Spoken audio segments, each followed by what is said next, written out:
We got a packed schedule this week. No, good. We definitely won't go over time. A million newses. We got a billion newses. We got so many newses. That's too many newses. It's too many newses. Yeah. Well, no, it's good for me because I've been struggling the last couple weeks to find enough news to contain a single podcast. And I get it. And Lucky me. Yes, and now the dam is bursting. You're here, and we got all the news. So welcome back, everybody, to the RageSelect podcast right here on RageSelect. I'm Jeff. I'm Amanda. Yeah, so many newses. Yeah, all the news. But sorry, I forgot how to do the podcast for a second. But before we get to the news,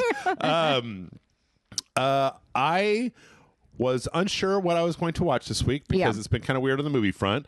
But then on like Tuesday, they put that Nosferatu out on VOD, and I was like, nice. Hey, I've been waiting to watch that. I saw that one in the movie theater. Oh, did you? Yeah. Okay. Yeah. Well, what did you think? Let's start with you. What did you think? I really liked it. A lot of people hated it. Yeah. Why did a lot of people hate it?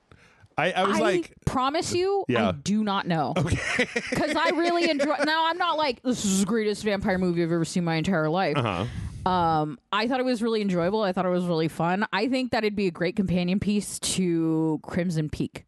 That's what I was thinking. Yeah. That's what I was thinking. That's like how it's the same vibes across the board to me. I thought it was great. Yes. Like, was so what fun. did you like? The only thing I'll say is that I waffled a little bit on Lily Rose Depp. Yeah. Like sometimes I was like, I get what they were going for, but it was sometimes she was so big, and I'm sure that it was intentional, but that it started to go a little bit over into. Did it kind of give you? Because I kept having this vibe of like, I've taken a lot of drama classes, and I'm going too hard in the audition. Yes. Do you know what I mean? A little Where bit. it's just like, girl, stop convulsing for a minute, like fucking chill. But then some of those scenes where she kind of like goes from regular to weird, like in the middle of a sentence, I was like, that was really good. Like that was a really good turn. And then also I'll say, I'm sorry, I get to my more thoughts in a second, but like it took me about 20 minutes to get over Nicholas Holt's glued on sideburns because they looked so glued on. I was like, dude, grow some facial hair. I mean, I know you're in everything right now, but like, come on. No, I really liked it. I think it's I think that you said this when you had seen it. I think anybody who watched it didn't like it. It was like, do you know who Robert Eggers is? Have you watched any of his movies? Yeah.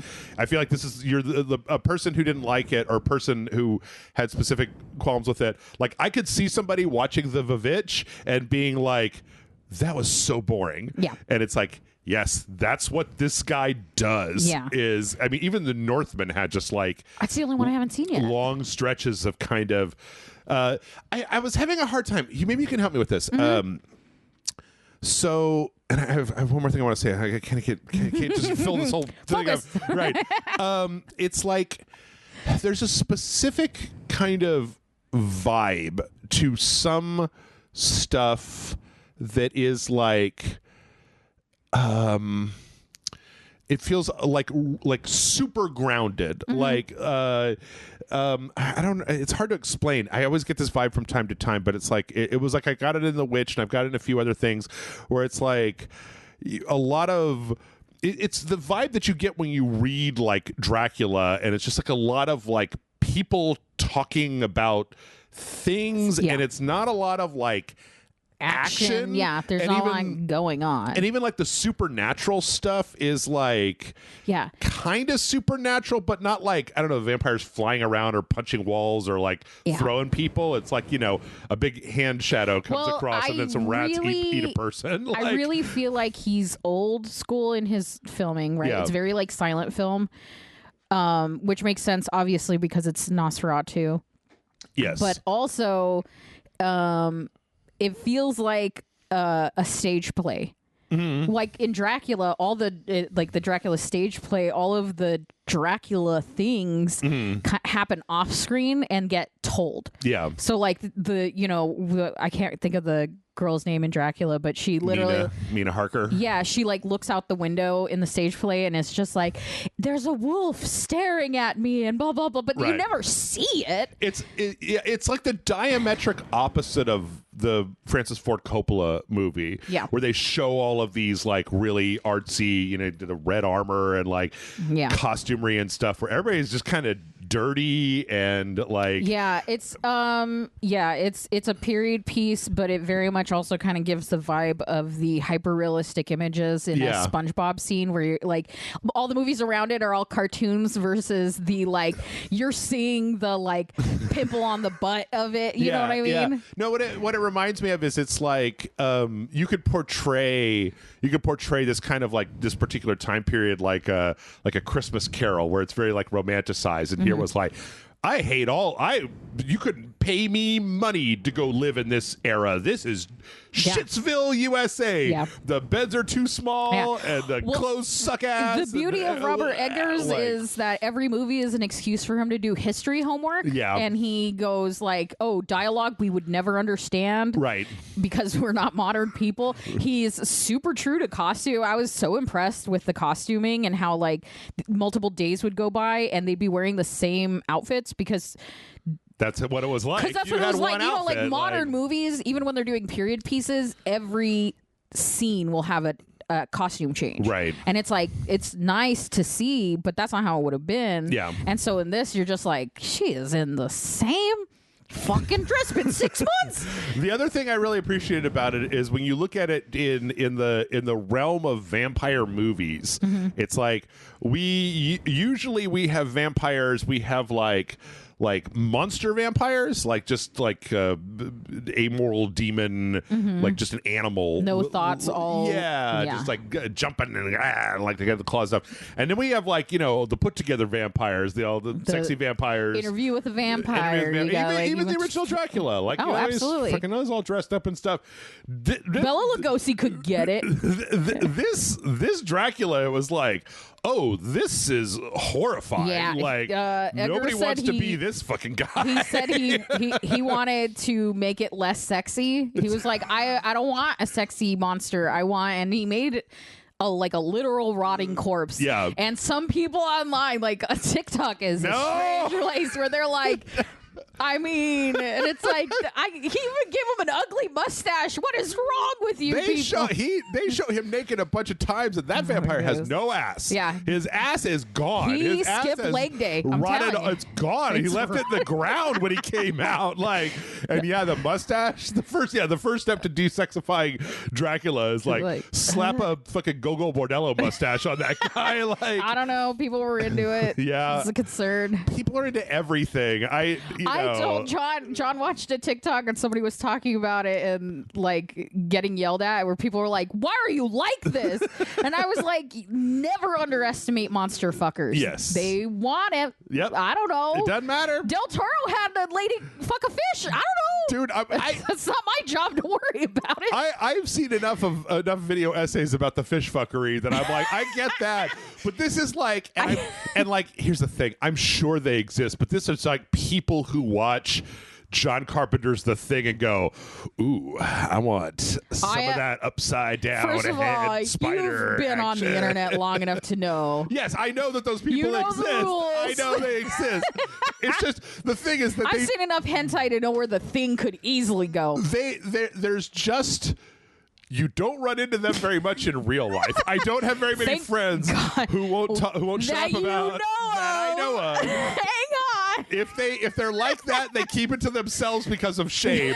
Because they're decent human beings. And I appreciate that. I just like to see, for everybody who gets sexually aroused by The Thing, thank you for keeping it to your fucking self. Thank you for going over to the internet and the little thingfuckers.com. Do what you want. Yes. Enjoy your time. Yes. I don't need to know about it. I don't want to know about it. I don't want to know about it. It's like people that are into like the clown porn or like cake sitting, and I'm just like, you know, man, if you find people that want to do that with you, that is your You're business. Not hurting anybody. You enjoy yourself. But please do not share it with me. I kind of want to know video games in like a nosy kind of way, but you know, it's fine.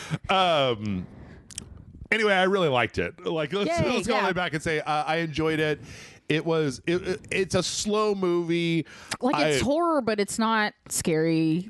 They have like one jump scare. There's a few with the main vampire guy that's like, there's a few points that he's kind of scary at points.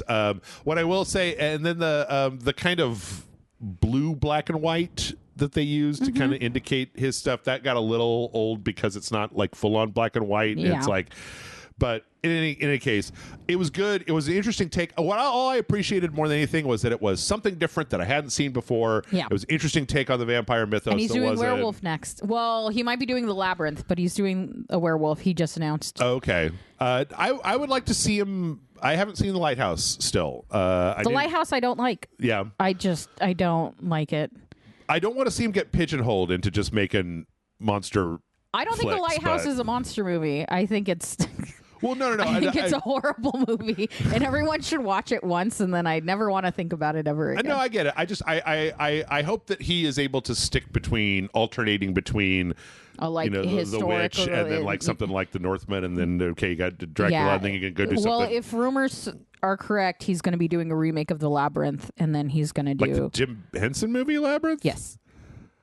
Oh, I want to see that. Yeah, I don't. I'm like, well, what history? Like, he has to pick a time period, right?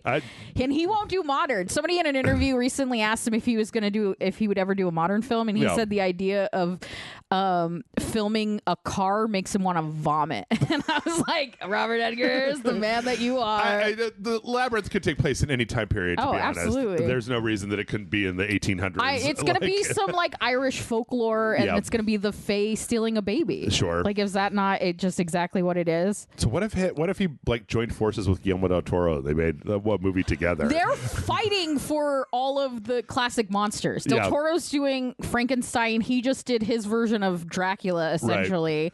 Right. Del Toro already did Gillman. Crimson Peak's The Ghost. He did the witch one. Do you know what I mean? So hear me out. And then the two of them come together and they remake the Monster Squad.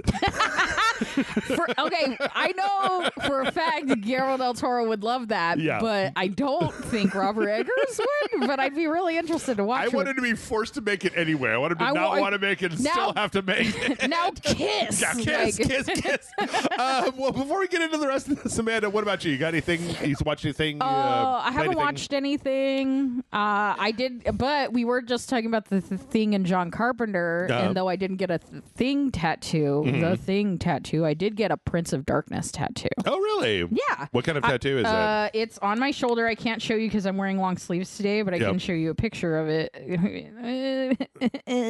This works very well for... Oh, okay. I saw you post that on social media. Now, I don't mean to be a jerk or anything, but what is that? Okay. So it almost looks like the canister that held the ooze for the Ninja Turtles. That's what I thought it was. Okay. So it's not. Okay. In the movie The Prince of Darkness, theoretical physicists go to a church, an old abandoned church. Okay. And in the basement is something that the Catholic Church has been guarding for centuries. Okay. And it essentially holds the Satan. Okay. Antichrist. If there is matter, it's antimatter kind of thing. Okay. And so it this big thing. Yeah, and then so it's going to open. They need to know what they can do to stop it. So they have theoretical physicists. They have a bunch of other scientists that are there. And they spend the whole time being people get possessed by it. If you're what happened to Jeff put up pictures. Yeah, this is, that is a series of horrible things. The devil is liquid. It's one of his apocalypse trilogies. So there's They Live, Prince of Darkness, and and The Mouth of Madness. I think are considered the trilogy. Nice. And then, but the Thing is also a great companion to all. So all four of those are my favorite. I have They Live tattoo. I have Prince of Darkness. Yep. I want The Thing. What would you get from The Thing? So I had a tattoo artist pitch me, and I can't get it because he stopped tattooing. But he said he wanted to do a flower that he wanted to do the dog that when it lays out. Splits open, yeah, with a little tentacle. Yeah, so swoops. he wanted to do that, but he wanted to make it look like, so from afar it would look like a flower, but when you look close, it's a dog like sprayed open with it. Because like hibiscus flowers look like that, like they have the little like sprigs in the middle. Yeah. And so he was like, oh, that's what I really want to do that. And I was like, he did my Muppet tattoo. So it was kind of weird to be like, yeah, let's do that. And, so and then by the time I was ready to start, like, even considering it, he had already retired and left Austin. And I was like, all right, well, fuck. So get him to draw it. That gives to somebody who you trust. I'm gonna talk to other artists, but this one the Prince of Darkness one is the next big one that I'd been dreaming of for like years, and then I saw this artist that did stuff like that, and I was like, gotta do it. All right, well, that's great. Yeah. All right, so video games. Yeah. The reason that we are all here. I had a very strange news week lined up, and then Xbox had an Xbox developer direct that came out. So I cut a bunch of stories, and we'll see what happens. Scrap them. You got to scrap it. Yep. And the big thing with this thing is that there were 3 games. They were going to show off Doom. That Clair 33 and what's the name of that? The Southern Gothic one with the lady where I think we saw it where it had like the big gator. Yeah. That's kind of like it got some frames missing and it's kind of like stop animated. And then one that was like question mark. Ooh. And so they started with question mark. And it turns out that question mark is Team Ninja and Platinum Games getting together to make, after 10 years, a new Ninja Gaiden game. Oh. The last Ninja Gaiden game was on like the Xbox 360. Oh, goddamn. That was a while ago. Yeah. Even further back, if you think about Ninja Gaiden, I think that was on the 360 and the Ninja Gaiden Black, or I don't remember the exact stuff, but so this is, it's kind of straightforward. It takes place in like ruined Tokyo that's got a giant like dragon skeleton above it. Yeah, I was going to say it looked like a snake spine. Yeah, and I think it ties into what happened in some of the other games. I think I played 3 for spill.com, but like never heard of it. Like it's constantly raining because the dragon isn't fully dead, and so then you've got this new protagonist that is coming in from like a different ninja clan who is here to try to kill the dragon, and then he runs into Ryu Hayabusa from the previous games, and there's like a bunch of there's like these kind of like cyber samurai that are like the people that are supposed to be keeping people out of this fucking place. And if you come in here, we'll kill you. But then there's also a bunch of like crazy demons and like blood dudes and whatever.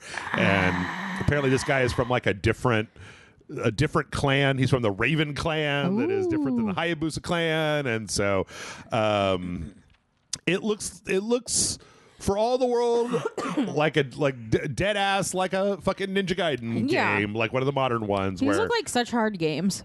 Well, the first one I remember the first one was really had a reputation for being very, very difficult.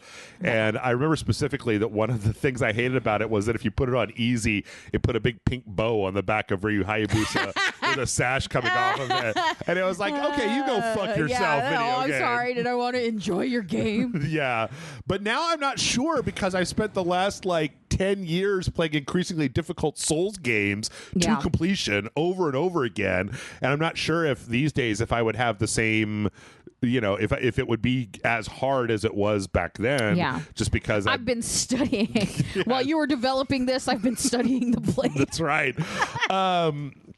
So yeah, they did a bunch of talk about this, and I mean the game itself I think looks really nice. It looks great. It just looks like so hard. Yeah, it's got it's very bloody, which I appreciate. It's got a lot of like the kind of cyber ninja stuff. It actually, oh god, what was the idea that I had? It actually I think reminds me a lot of, what was I thinking? Like Metal Gear Solid 2. Where you have the new guy and then the fan favorite. Oh, yeah. I remember something else that I was thinking. No, Devil May Cry 4. Devil May Cry 4. This is Ninja Gaiden 4. Devil May Cry 4 introduced a new protagonist, and then the old protagonist was there, and you got to play as both of them because we saw brief snippets of playing as Ryu Hayabusa.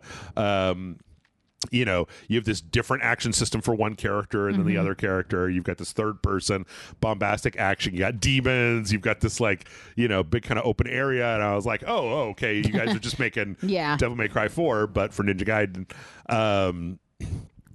But they have these videos of like the developers walking down the like hallways and stuff, and it's so funny in slow motion. Look at how cool they are, and it's like they all look like dorks to me. Yep, they're all big ass dorks. There's nothing wrong with that, but it's funny to give them their like cool guy moment. Yeah, because they always film these things. I guess they've learned over the years that like you have to do a little bit if you're going to film people just like looking at a screen doing stuff. But yeah, they talk a little bit about the combat system where there's kind of like a parry execution mechanic. You saw the stuff at the beginning where he does the big thing and it has the big kanji characters, where there's like these kind of big execution moves that you can do to take out like big groups of guys. Was there always like rail grinding and no? Okay. Well, I don't think so. I have the distinct memory in Ninja Gaiden 3 of fighting a dinosaur for some reason. I'm not entirely sure whether I'm making that up. That sounds like a fever dream, Jeff. It could just be that it was in a jungle and my brain just put a dinosaur in there. It's been 10 years and I played a billion video games, okay? I'm like asking you about any game and you're like, pretty sure there was a dinosaur. Pretty sure there was a dinosaur in there. I'm not 100%, but I remember that case in Case of the Golden Idol of the dinosaur. Yeah. It turns out the dinosaur did the murder. Spoilers. Yeah. But yeah, everything here, I don't know, like it's kind of hard to comment too much because it's been so long since I played a Ninja Gaiden game that I don't know. Get a little detached from it. Yeah. I mean, like, it looks beautiful. The character design is great. Yeah. I can't hear what they're saying, but yeah, I mean, it's just the usual development talk, I'm certain. Yeah. There's only so much you can say without being like, this is what the game is, you know? The only thing that gives me a little bit of pause is that Platinum Games has been like, they're sometimes they're hit and miss, but they tend to work well with other studios. Like, they did the combat for Nier Automata, and that was really, you know, well received. But like, I looked, and outside of Bayonetta 3, the last game, I think the last original thing that they did was Astral Chain, which was like a cop game for the Switch where you played as like a cyber cop and you had like a ghost on handcuffs, and then you would like use the ghost like a JoJo stand to attack people. And it was like, what? Yeah, okay. I tried playing it like 3 times and I was like, I'm just not into this. Yeah. But then there was one other really big announcement, and that was that they did a full-on remaster of Ninja Gaiden 2 in the Unreal Engine. So they made the first one, and then they made a remaster of the first one called Ninja Gaiden Black. And so this is Ninja Gaiden Black 2. And they remade it in the modern engine, and it looks really nice. Yeah. And out today and out on Game Pass. Oh, wow. So, nice. Yeah. So if you want to catch up, it is a little strange, though, to be like 2 but not 3. I mean, I know that like 3 wasn't as well received as the other ones, but if 4 is a direct continuation of 3, maybe they're planning on over the course of the year releasing 3 as well. But maybe they're like big. Yeah. We'll give you 2 for free. Give you the first taste for free. It's like when it's always weird to me when it was like Microsoft, when they do stuff like, oh, here's the Master Chief Collection. We completely remastered the first game. And then here's also an HD version of the second game. Or like the way that Nintendo put out the Metroid Prime remaster. And there was this big rumor that they were going to put out 2 and 3, but just like up-resed, not fully remade, but just like HD up-resed versions. Like, well, just do the whole thing. Yeah, lazy ass. Like, no, I'll give you $30 every time. Just do it already. Come on. Maybe they're worried people won't. I don't know. Maybe. Oh. So yeah, that was the big unknown. That was Ninja Gaiden, and it looked good. From there, we went on over to Compulsion Games, which, let's see, South of Midnight is the game that they're making. I have I'm a little worried about this game. Yeah. I think it looks really good. Like the main character, they kind of went into like the backstory where at the very beginning, the main character and her mother, there's like a hurricane coming, and the mom has like delayed them leaving to help people in like the local shelter or something like that. Yeah. And the daughter gets mad and is like, why do you always have to help everybody else? What if we need help? Yada, yada. And she like runs out the door, and then like the house just crumbles into the river and floats away. Very like kind of reverse Wizard of Oz kind of thing. And so then she has to go on this adventure, and then as she goes, she gets into this kind of folklore. She discovers I didn't actually realize it, all of her weapons are like sewing based or like thread based. I was gonna say it looked like the thing you twirl to make thread. Yes. Cool. She's got one of those, and then she's got the thing that's at the end of the spinning wheel that you put like the big chunk of cotton on to spin the thread. Yeah. And then these two like knitting needles basically, and each one of these are kind of like weapons. Very cool. And you're literally unraveling the enemies and then finding like, is this just unraveled but like more detailed? Sort of. She's like, actually, I am made out of my mom crocheted me long ago. And like finding the threads of the past to figure out. Oh, that's so interesting. Like it's an interesting kind of like thread, for lack of a better word, of like tying the whole thing together. Yeah, I didn't know that. And then that ties into the way that they've done their folklore, where we saw this big fish last time, this big like talking catfish, but a lot of the enemies look like quilted or like patchwork or like cloth related, and so the whole thing kind of has this like weaving patchwork thing that kind of I think ties into the kind of southern Louisiana bayou kind of that's very interesting stuff. I think it looks really cool. I think it looks really good. Like and then also it's it's a third person action adventure. Like you can it's got all kinds of crazy melee. You can like you use the threads to grab enemies and pull them up to you and do combos, and you can like unravel them. They were like power. The God of War hook chain thing, but they were like, what if it was just like a crochet hook and yarn? Which in all of these combat sequences that you see, they look a lot like a God of War or third person action game, except the lady has like big ass knitting needles instead of like giant hook one, pearl die. Yeah. And then they talked a lot about how they've gone through and used a lot of like southern like folk tales about like monsters and stuff to populate the world. The whole thing to me has a like, I love the idea, and I think that what they're doing is great. And they're the same studio that made a game called Contrast, where you play as like this woman and you go between the shadow and the regular realm. And then the thing I kind of remember that. The thing they're probably most known for is We Happy Few, which was like a kind of grand experiment that I don't think entirely worked out. That was one that had the cops with the smiling faces, taking the pills, with the kind of happy pills, which was an interesting idea. What I'm worried about is that this looks like they've really upped their game from like We Happy Few was an early access game that was out for a while. Contrast was a small, I think it was a PS3 like $20 indie game. Or you think they're going too big? Like they're getting a little over ambitious? What the thing is that what I'm worried about is that you know what? I'm just saying, I'm worried it's not going to sell.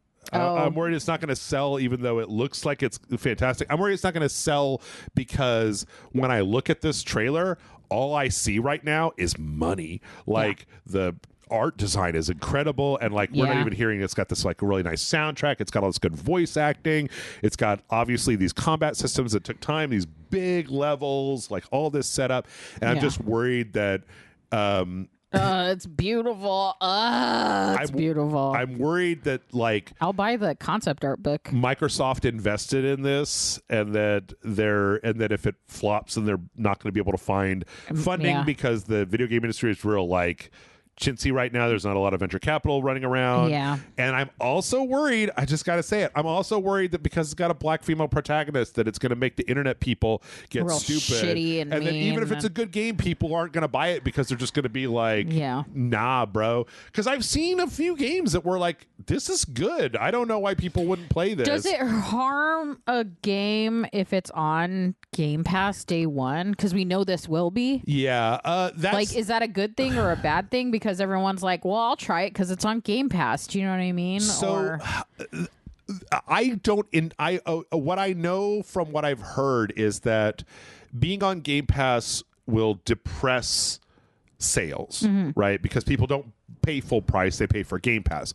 But what that means is that Microsoft gives you a big ass check, right? Yeah. To be like, this is to make up for what you would have made. And I think that if it sells really well, you might get another check for like, here's, to make up for what you would have made if you sold the game. The thing I think we see happen sometimes is that the developers get the check when they sign the Game Pass deal, and then that goes into like development budget.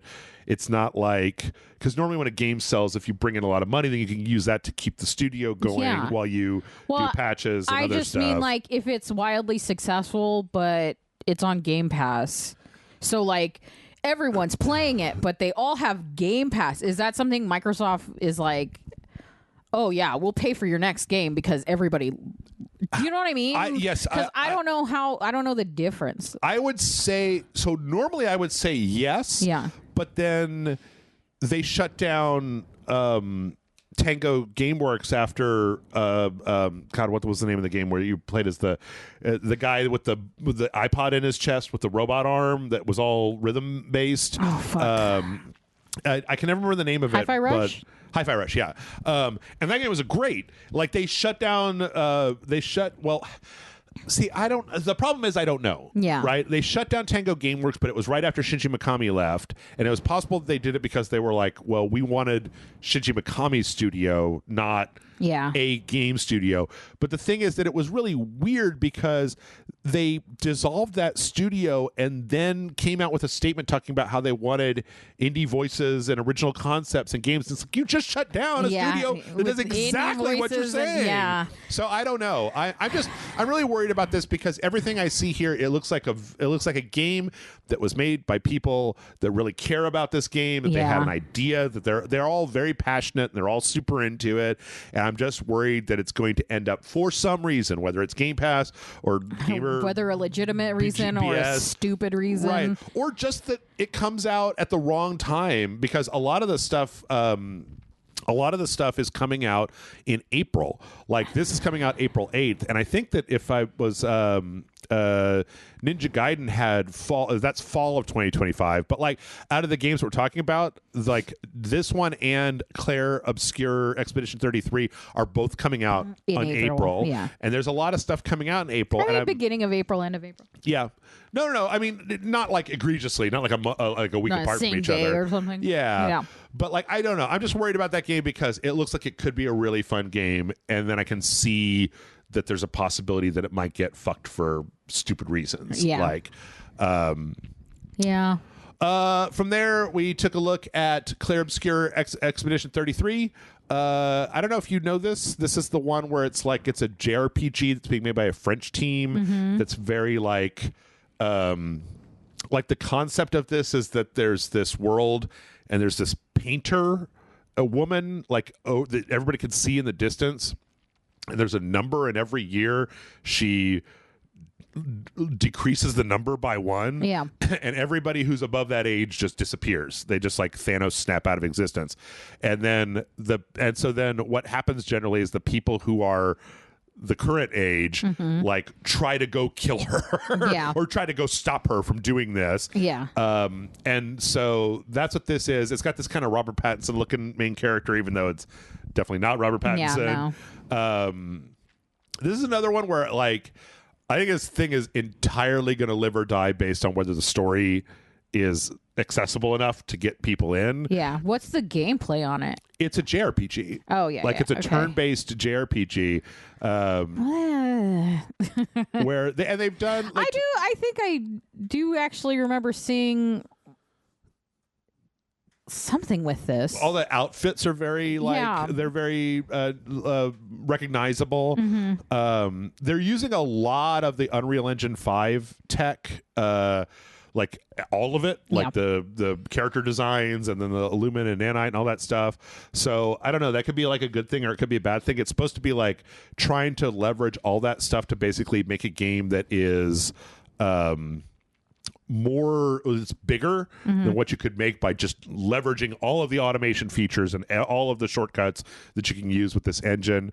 They talk a little bit about there's a couple of characters in here. There's one that's like this kind of they have this other race of beings that are like these weird guys. They're like giants, but yeah, they're kind of like patchwork. They're like dolls almost. It was interesting because they talked about this character, I forget the name, and they said the concept for it was just that he's like the monkey. Yeah, he looks like a baboon or something. He looks like a monkey, but he's got the like a mask over his thing face in front of his face, with the like writing on it. Yeah. And then you've got this other guy that's like this big balloon. Who is like a he's like your vehicle. Like he'll pick you all up and take you places. Fun. Oh, I like that. That's kind of horrifying, but as you go through, you get like little upgrades to give them the ability to like fly or get to new places. Yeah.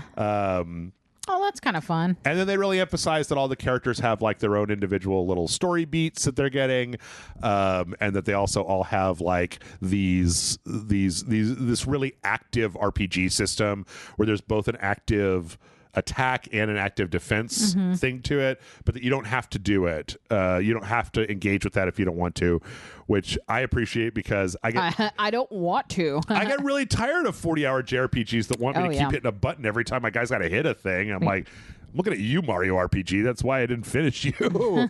But yeah, and then they also have all this stuff about kind of like there's a lot of different ways that you can kit out the characters. I don't know. This is another one of those weird wild cards where it's like... Yeah, could be great. Could be crash and burn. If this was a Japanese game, no shade at the studio or anything, if this was a Japanese game, it was going to sell a shitload on day. If this was an Atlas game, it was going to sell like regardless. Yeah. But the fact is that it's coming from an unknown studio and that we don't have that many, like not many Western developers make turn-based RPGs. Yeah. And like everything about it looks like a turn-based JRPG. And when I say that, people know what I mean. I'm just using it as like a shorthand. Like I don't know. No, yeah. But I think it's really going to depend on whether, again, like around when it comes out, to make sure that there's nothing else that's big that's going to be overshadowing it. It's going to depend a lot on like whether press and influencers are pushing it to other people. Yeah. It's going to depend a lot on whether it gets like word of mouth about like, dude, you've got to check out the story of this game. It's crazy and it's amazing. Yeah. Because again, there's a lot of heart on display here. In fact, they talk about how this guy had the idea for this game and he was thinking about it for a few years, and then he like found this one other guy and they started emailing back and forth, and they started finally sending each other like files and like pictures and stuff. Started turning into something. Yeah, and they were like, well, shit, we got to make this. So I was high playing a JRPG and watching Logan's Run, and then I thought, you know what? What if? What if? You got chocolate in my peanut butter. You got peanut butter in my chocolate. But yeah, I don't know. I mean, I don't know. These are all a lot of really beautiful games. Yeah. Like, usually there's like the ugly one, but like these all, like even Ninja Gaiden was beautiful. Like they're really good looking. I mean, here's the question though: is that I know that you don't play that many games, but just in seeing this, would you have any interest in playing a game like this? Yes. Yeah. I think the thing that'll lose me is that I don't play a lot of JRPGs. I don't play any full stop period. I don't play JRPGs. Yeah. So what'll happen is like I would give it a go, but I can't. But then the combat... I just can't promise that I'd be willing to dedicate time to it, you know? It just depends. What I'm really hoping is that... They didn't talk anything about it. What I'm really hoping is that it's a JRPG that doesn't do the shit that JRPGs do that I don't like, where it's like overly long intro, the re-explaining shit over and over again. Yeah. Because if it does that, I'm out. I'll just, all right, I don't want to. But, yeah. I don't know. Yeah, so April 24th. And then last but not least, we got to look at the new Doom the Dark Ages. Boy, Amanda, I got to tell you, this actually made me excited for Doom again. They said that like one of the things they talked about is they were like, if Doom Eternal, you were like a high performance fighter jet, yeah, right? Because you're like jumping all around and doing all this verticality. Yeah. The idea for this is that you are a tank, like you've got this giant shield. Yeah. You're moving around on the ground. And you're just this like unstoppable murder machine going in a straight line across a flat plane. All right. We've played a few Dooms at this point. Yep. Always are we unstoppable murder machines. True. Well, in Doom Eternal, I remember when those fucking Marauder guys came out, and I was like, what do you want from me? I love it. So there's a few things here. One, the big thing is that the Doomslayer now has a gigantic shield with a chainsaw around the edge of it. Nice. That you can use to block or parry. So that's, to me, that's actually preferable because I started to get a little dissatisfied at like when you had just like these rooms full of guys that were all shooting at you and you had to only dodge. Yeah. Right. But you can throw the shield, you can charge it up, you can like make little things on the side spin, you can reflect stuff, parry stuff back at people. Nice. So all that happens. They talked about how there are not one, not two, but three melee weapons in the game. So you have a flail, like a ball and chain. Yes. And then there's like a power fist. And then the third thing is like a giant mace. Yeah. And so you can just use any of these in any way that you want. One of the things I thought was kind of interesting is that they have removed the canned glory kills.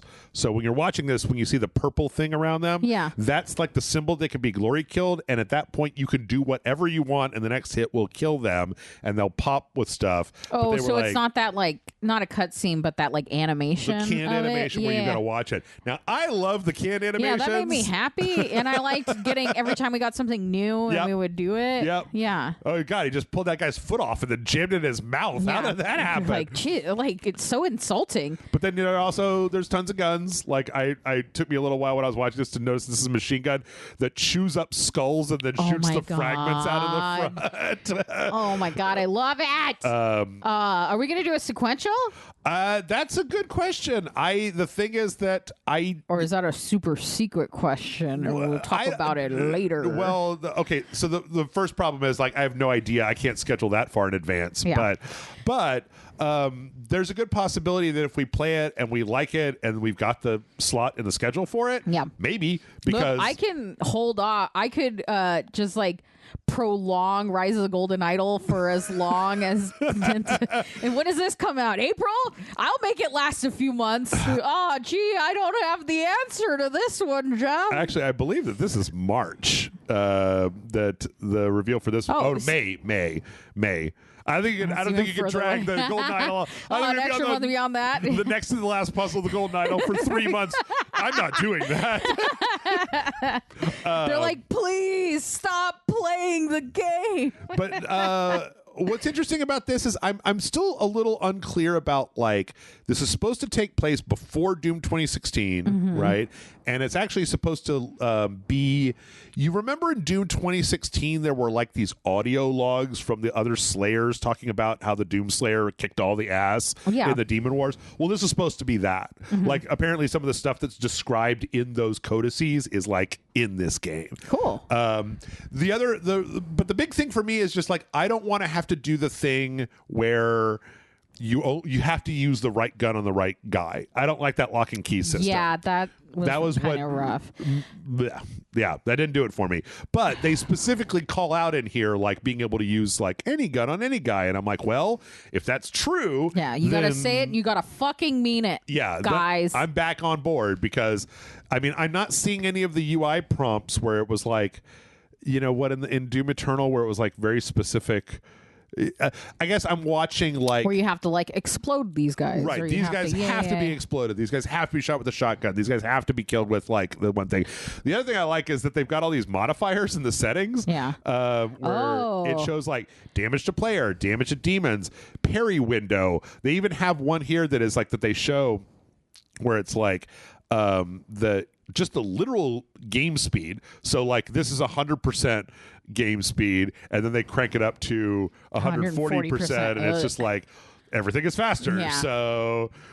So yeah, I don't know. Like, do your brains work? How does I don't understand. Well, people that are younger, their brains are faster, and they want a twitchier experience. Did you know that some young people, when they listen to audiobooks, listen at 2 times the speed? I do, and it sounds like psychopath behavior to me, but I hear they listen to everything at 2x speed, and I'm like... Can you imagine? Nope. I was like, but then when you put it back on 1x, does it sound like they're like in Jello? You know what I mean? Welcome back to the RageSelect Twas podcast. beauty that killed the beast. Oh my God, we're out of time. All right, let's wrap it up with a few quick things here. One, they said you will get to pilot the giant mech. Oh, you fuck. know? Yes, we will. And honestly, Amanda, this looks incredible. This is incredible. This is playing Doom as a giant mech, and you're just doing the same Doom shit, but as a giant fucking robot. But like big and tall. Also, you've got a dragon with laser wings that you can pilot around and shoot stuff. And I'm like, wow. So you can see how I'm like, I came in as being like, I don't know, Doom Dark Ages. I'm a little skeptical since that last game. Then I came out the other side, I was like,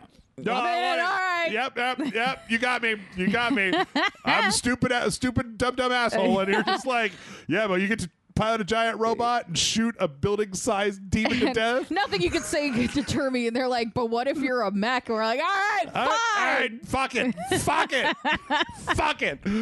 Got me again, you son of a bitch. God damn it. I do this every single time.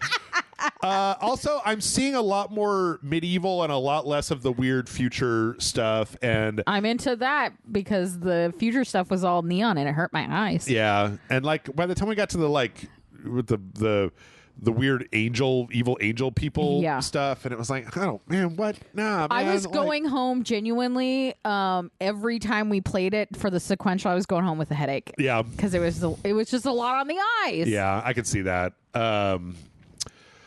So yeah, I'm more excited than I was before. I'm like, hey, I'm surprised. I wish you would have told me this previously, because when I watched the little extended gameplay footages that they're doing here, it all looks fun. I like how glued to the ground he is. Yeah, I like how glued to the ground they are, because it looks like the sort of Doom that I want to play. Yeah, I want to be on the ground. Or I want to be punching.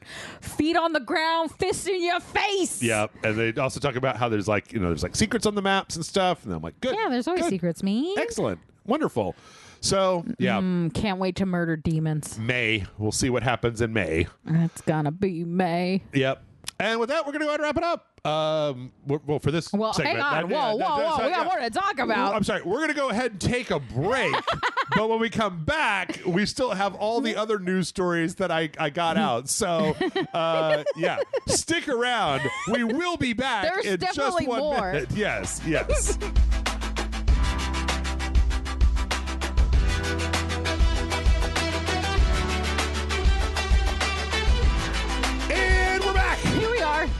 We said we'd be back. Yeah.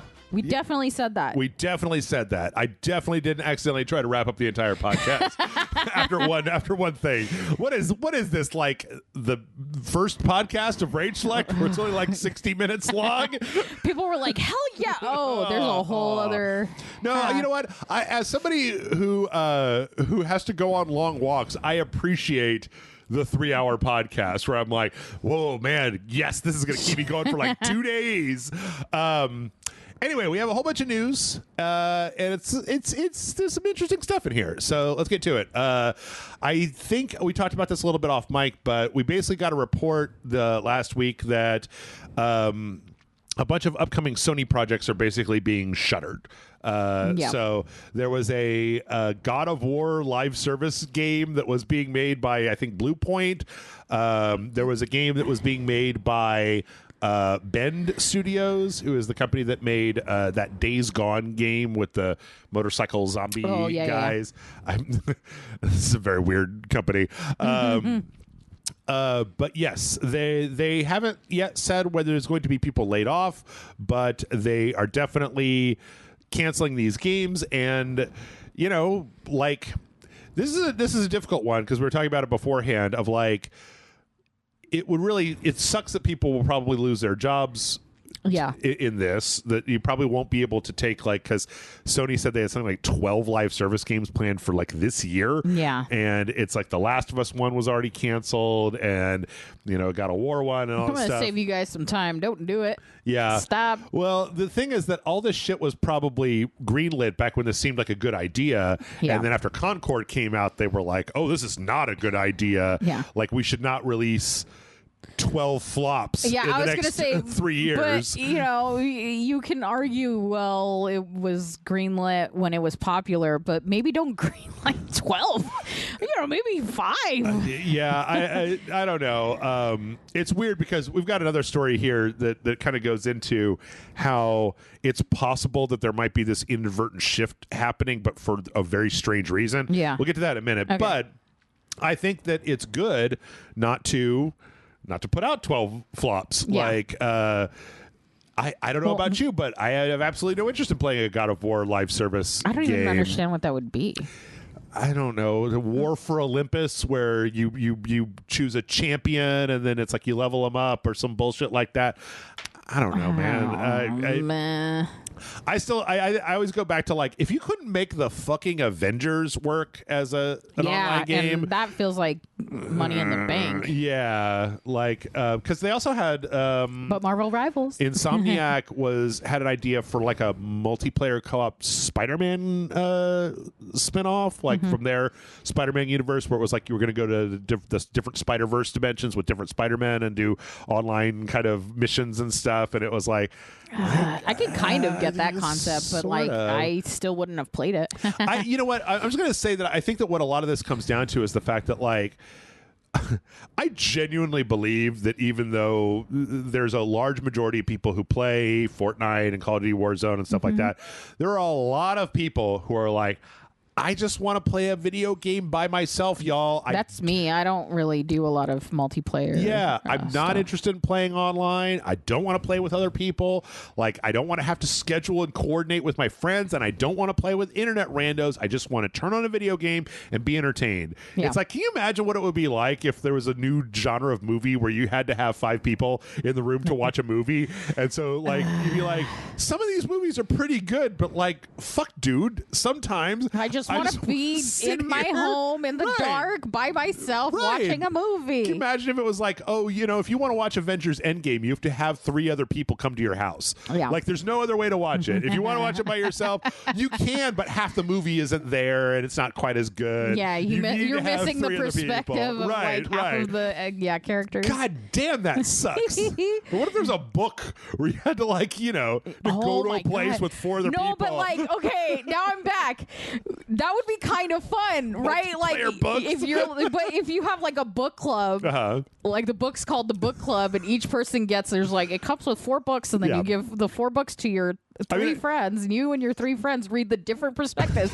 Then you all come together to tell the story of the book that you read, and then you get to find out everyone else's perspective from it. I think we just invented D&D, to be honest. Like, no, I keep doing that. It's always D&D. Yeah.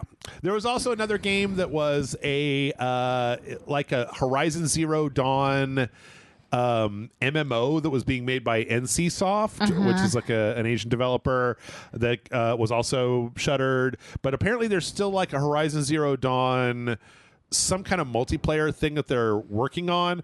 And it's weird because, like, there's another company that ripped off that idea. I think you were on when we had this video that was like, oh, that's just Horizon Zero Dawn. But it was just some other company that was doing it. I totally remember that, yeah. And part of me also thinks that, like, that's also kind of like Pal World a little bit if you take the pals out of it. Yeah. This is kind of survival, and then this tech tree that goes up to cyber armor and stuff like that. Yeah. So like I could almost see that working, but like I really, even though it's going to cost a lot of people their jobs, and I'm not a big fan of that.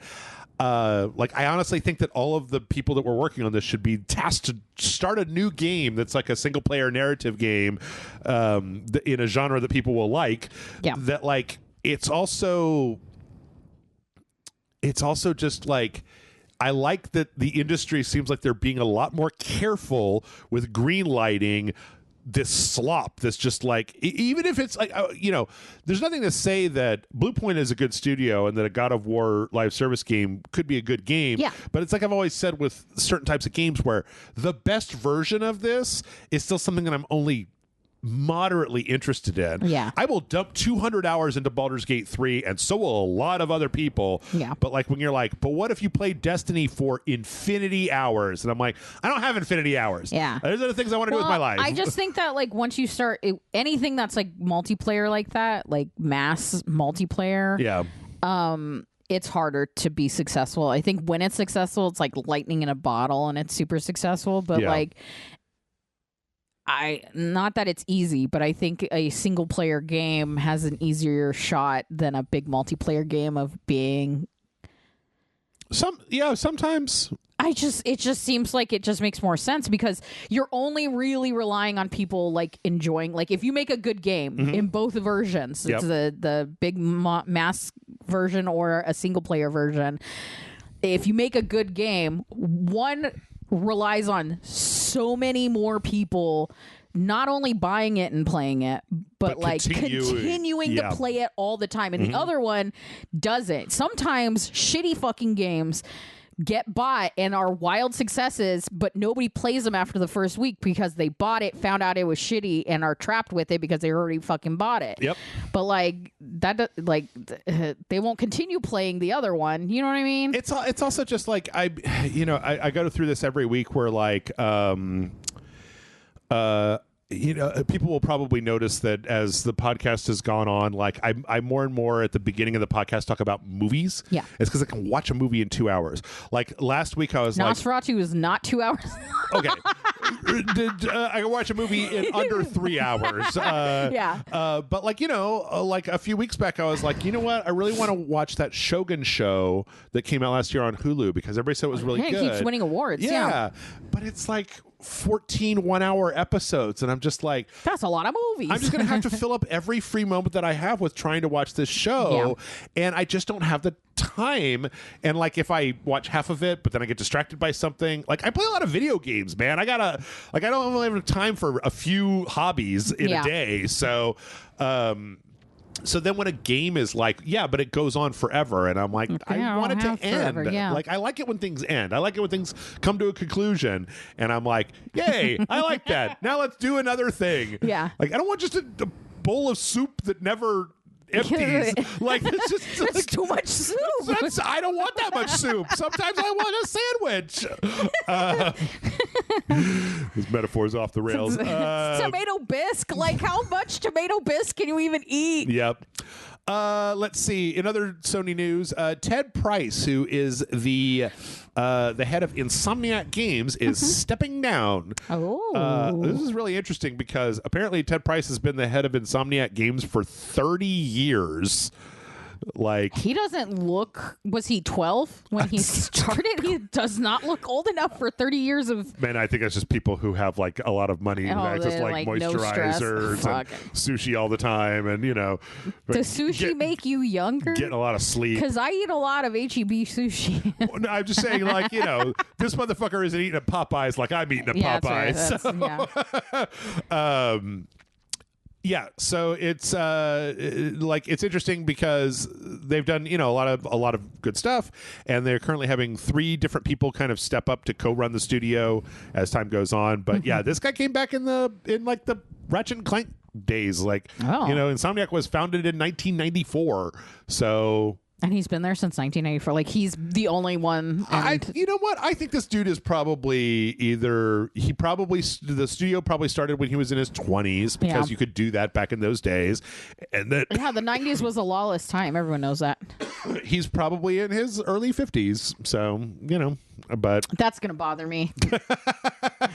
He doesn't. He looks. No. Well, this is 2014. This is 2014. This picture was taken in 2014. Okay, the picture that makes me feel better. So, maybe he was only in his mid 30s at this point. Yeah, that makes me feel slightly better. I still feel like, okay, first of all, the quick facts don't even have his fucking age. Yeah. He's a robot.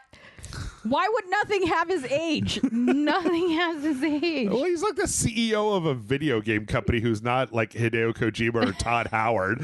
I don't think I've ever seen this guy come out on stage. He's 53. 53. There you go.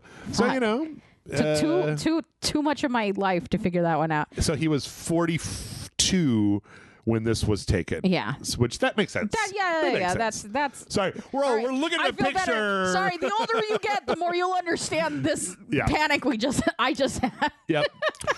Let's see. Okay, so I mentioned really briefly about single player games. Yeah. So we got another trailer for a game that was announced, I think it was 2 years ago, called Phantom Blade Zero. That's like a very kind of medieval or a kind of Asian inspired fantasy action RPG.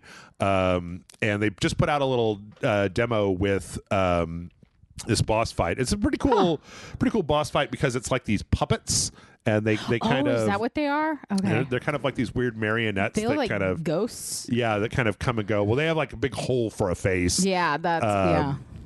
And it's a third-person action game. It looks like it has some parry mechanics. People, I think when this originally was announced, it looked a lot like a Sekiro. Mm-hmm. But I think that there was a demo for it last year, and that people said that it plays more like a Devil May Cry than a Sekiro. So it's not quite as focused on the reversal, the kind of parrying stuff. But apparently, this is going to be launching primarily on the PS5, and apparently it got a big cash influx because of Black Myth Wukong last year. Oh. And this is another, I believe, a Chinese company that's making this. It's all Unreal Engine.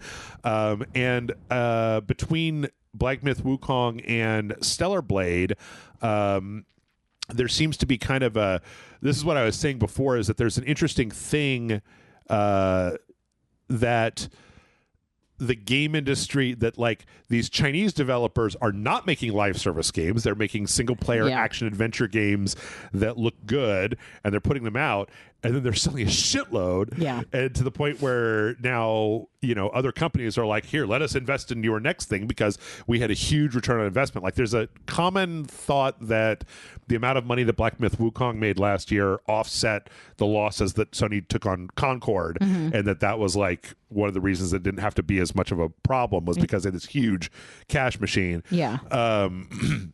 So it's interesting to think that the Chinese game market might have come up to a point where the quality on their games is high enough that they're easier to be crossover hits with Western audiences, and that they're making the sort of games that people want to see. I just want a third-person action game where I get to kick a puppet's ass. Yeah. And it looks good, and it's fun to play. And then it sells a bajillion, and then the people say, oh, well, if it's going to sell a bajillion, then I want a piece of that. I want to sell a bajillion. So... but what if we made it multiplayer? Massive. What if everyone gets to play a different puppet?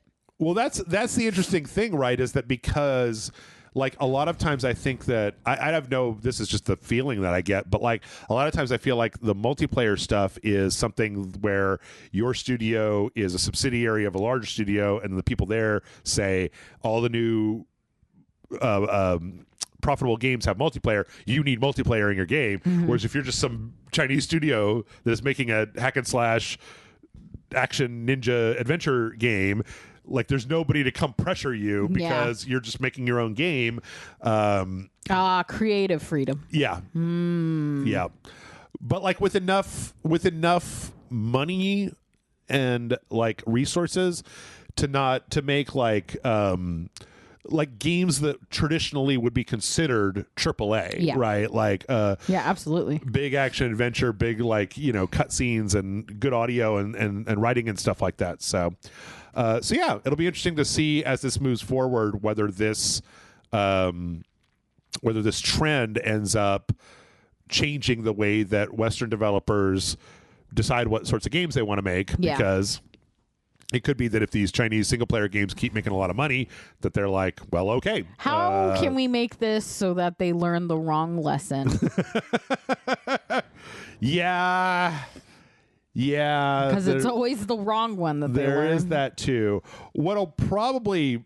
Oh, God. This is part of the video game industry, and I don't like to talk about. What will probably happen was that most of these Chinese companies will make games that either have a grizzled dude protagonist or a lady with her boobs out protagonist. And then the Western video game industry will be like, what people want is dude protagonists or ladies with their boobs out protagonists. Yeah. And so we're not going to have any more people of color or people with different like looks or ideas, or we're going to make... They really get stuck with like the easy idea, the like easy concept where it'll be like, this person has blue hair, every character should now have colorful hair, and that's what they want. And it's like, no, it was actually like a really well thought out game with fantastic gameplay that integrated into the story super well and was great feeling, and everything about it was fantastic. And they're like, blue hair, gotcha. And it's like, well, it was so funny because last year that Stellar Blade game came out, and I was like, I mean, the story was just a Nier Automata ripoff, but I'm like, but that's okay. It was fun. It was fun to play. It was like,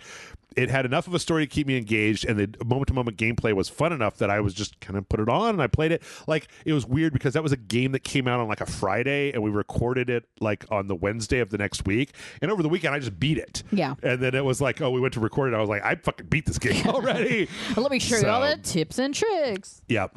Well, speaking of lady protagonists, we have another PS5 game called Code Violet that just got announced. That is a so this is being made by, let me see if I can make sure, the Team Kill Media. And this is a game about a lady with kind of horror game? Purpley hair, and it's third-person action, and there's dinosaurs, and you're going to be trying to escape and Velociraptor, shoot a bunch of dino guys. Nice. And it's interesting because this is this company made a game called Quantum Error, and it was about a firefighter that goes to this weird Resident Evil facility, and then it turns out it's like a gateway to another dimension. Yeah. And it turns into like kind of a Dead Space thing. God, I just so remember that. I wonder if John played it, and I'm just thinking about it. And it had like, it looked interesting because it was all Unreal Engine 5 and it looked pretty good. And then Michael and I went to play it. We were like, oh, this sucks so bad. It's the fucking worst. Yeah. So like good concept, bad. Why it like... Can I be honest here without judgment, guys? Yeah. It's kind of ugly.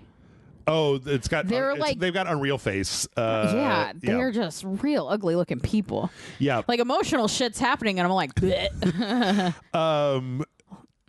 well, then they made a game that was just about a redneck shooting dinosaurs.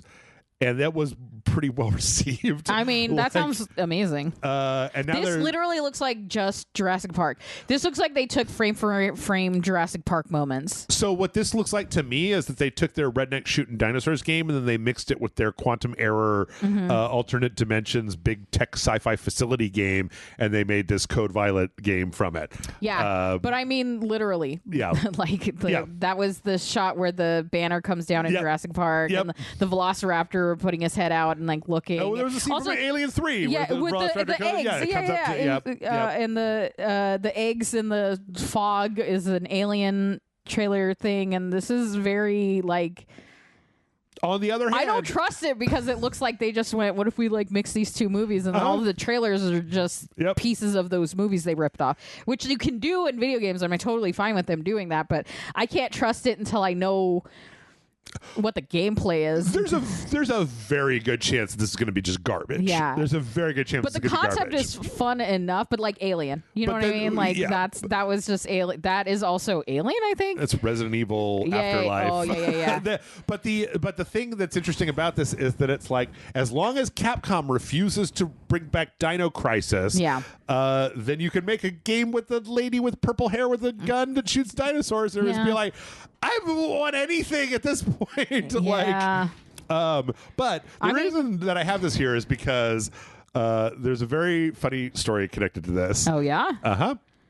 So this is a PS5 game, and it came out, and the PS5 it's going to only be on the PS5, and the developer went on Twitter and they were like, we're not making a PC version of this. And people were like, why? And he was like, here's the quote. For those asking us about a PC version of Code Violet, the reason we are not bringing it to the PC is we do not want anyone modding vulgar versions of the main character, as well as any other characters in the game. We hold our voice actresses and actors with high regard, as well as our artistic vision for the game and story, and reject any form of destroying that with sexual mods. Making a joke out of our art and possibly tarnishing the reputation of our voice actresses and actors is not worth the extra money that we can make. And this is a big old steamy pile of bullshit. Yeah. They just don't want to do the work because I know what games get porn made out of them, and I know what games get nude mods, and nobody's going to give a shit about now this. They will. Oh, yes. Well, there is that. And also, the funny thing is, if you mess with the modder community, they're going to make sexy versions of your dinosaurs. Yes. So watch out. Well, what was funny if was... you ever wanted to see a sexy velociraptor... what was funny was then, like, in this Twitter thread, somebody was like, okay, well, are you going to make an Xbox version? And they're like, no, we don't have the resources to be able to make an Xbox version at this time. And it's like, no, I really wish they went, those perverts. So they're not making a PC version because it costs fucking money. Like, this is being made on a shoestring. It's obviously cashing in on a bunch of bullshit. I wish I could believe you that you don't want to disrespect the voice actress, but you started the trailer with a foot shot. So I know that's not even true. Yep. And you know what? Their clever ploy worked, because I'm talking about that talking about their stupid ass game on this podcast. And I'm probably going to play it with Matt Frank when it comes out. So that's fine. That's amazing. But don't fucking pretend like if the internet, somebody will draw a picture of your character with their clothes off. They'll put nude Chun-Li in the game on a jailbroken PS5, and you can go fuck yourself. Now they're gonna do it even harder. Yeah. I'm gonna put new characters in your game even harder. Your shitty dinosaur game. Okay, so that was stupid. Here's a real thing, though. Oh, God. The publisher of Dead or Alive, Koei Tecmo, apparently has issued between 2,000 and 3,000 takedowns of inappropriate fan art of the characters from the Dead or Alive series. I feel like he's like 20 years too late for that. Because there was maybe longer. I'm very old. So Tomotoshi Nishimura, the executive in charge of Koei Tecmo's legal affairs division, said they had no choice but to take action against fan art that might damage the images of the Dead or Alive cast because their creators think of them, quote, like daughters, unquote, which that was actually... There's a question of whether that word means the actual translation is directly to like their daughters or like a young woman, but usually that word is used to mean like a daughter. Yeah. This is from the company that every other Dead or Alive game is like a beach volleyball game with a photo mode with the bikinis, and even the fighting games. You can buy the sexy cat outfits. You can buy the sexy bikini outfit. When my friend bought a launch PS2 and he bought Dead or Alive, and we went to the options menu, there's a slider for boob physics, isn't there? No, there's an option that says age. Oh. And the higher you put the age, the more jiggle physics are there. Yeah. And if you put the age at 99, then it's like hilariously yes. Then they go everywhere. Mm-hmm. They're all over the place. Do not fucking get up on your moral high horse with me, Koei Tecmo. Weird choice. How dare you make the sexy ninja from our booby volleyball game look sexy? Yeah. Like, how many of those 2,000 to 3,000 takedowns were people drawing exactly what they wore in the game that they developed? Drawing the ninja from the Dead or Alive series in a bikini. Yeah. They're like, how dare you? And it's like exactly what they wore. Yes. Yeah, confusing. I don't understand. There's like a conversation to be had about like not being creepy with female characters and like not but it's weird. This isn't it. This is such a weirder version of it. But that conversation shouldn't be led by the dude that made Super Seducer. Like, yeah, I'm confused. I am confused. Yeah, I think this is again that's like a weird muddying of the conversation of sexualizing characters. Yeah, so weird, guys. I think that I honestly, but then like this is kind of out there because like Capcom is working right now to shut down like to make their games non-moddable in the future, like to add stuff that's actually going to make their games probably perform worse just to make it so you can't mod them.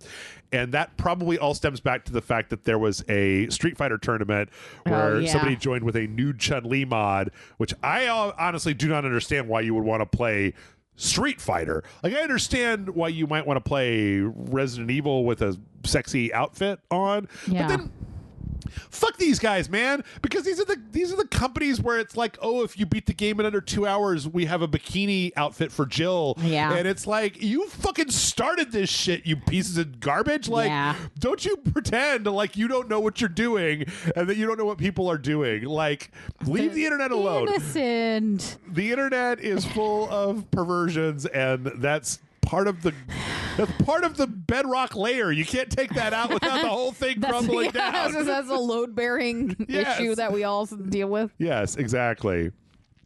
The internet. Let's see. Speaking of lawsuits, the developer for Puppy Playtime is trying desperately to get the Google Play Store to take down. So Puppy Playtime comes in chapters. You buy the individual chapters. Malicious developers created apps and put them on the Google App Store called Puppy Playtime Chapter 3 when Chapter 3 wasn't out. Yeah. And when you went to it, you would download it for free, and it would say, oh, you need to unlock this. You have to go purchase the unlock key for it. And that purchase price was between $45 and $95. Jesus. And then when you gave them that money, it just went like, page not found. Like, and this is the clearest of all situations of like, you are harming the reputation of this. If children do this and they don't know what the fuck they're doing. Yeah. And apparently it is pulling teeth to get Google to do this, which puts the lie to the idea that when Epic Games wants to create a separate store and they're like, no, everything must go through the Google store because we need to make sure that nobody is ripping off our customers or putting inappropriate content on here. And it's like when the person who has the name of this thing is like, this is not me, this is a scam, take it down. And they're like, I don't know. I don't know. I don't know. Apparently they're making some progress on it, but like, so did they go public to try to get Google to work faster? Yes. Yeah. Yeah, because that's what you have to do. Like, you just ask them to do a thing. This is a technique that professional wrestlers use because they travel so much that their luggage gets lost when they're traveling all the time, and they'll be like, Delta's not helping me, have to come back on here and let you guys all know that they're shit customer service. And then like 5 hours later they'll be like, all right, I got all my stuff. Yeah, apparently part of this was this is a Polygon story, and apparently part of this was also the fact that when that do you remember that game Unpacking? Yes. You take the stuff out. Huge problem with mobile clones using the same name and stuff, and it took them like a year to get Google to finally take that stuff down. Yeah, because, that's garbage, man. Yeah. So yeah, don't trust them. Don't believe them when they make up some bullshit about why you can't have another app store on your phone, and why it all has to go through them. It's money, Consider baby. that they're greedy and they just want your money. Holy shit, we got to pick it up. Okay, there was a game that was put on the PlayStation Store that was a parody of Grand Theft Auto. Well, okay. It was called Grand Taking Ages 6, and it was a terrible, terrible game full of AI art, and even like the trailer for it is like super duper like low frame rate. Ugh. Like it looks like it performs like shit. Yeah. And what it is ostensibly it's a game development simulator game where you hire people and then you make a thing, and then you have to fist fight journalists and investors that come to try to talk about your game. But the thing is that apparently Sony took it down off of the PlayStation Store, but it's still on Steam, baby. Yep. Or they put it up, they moved it and they put it up on Steam. No problemo getting it on Steam. To me, it's like, again, I'm going to go back to the previous thing. This game is ass. Yeah. Like, I mean, the trailer they made makes it look like awful garbage. Yeah, it doesn't look good. Like, I wouldn't pay any amount of money to play this game. There are other games in this, like Weed Shop Simulator is better than this, and I played Weed Shop Simulator.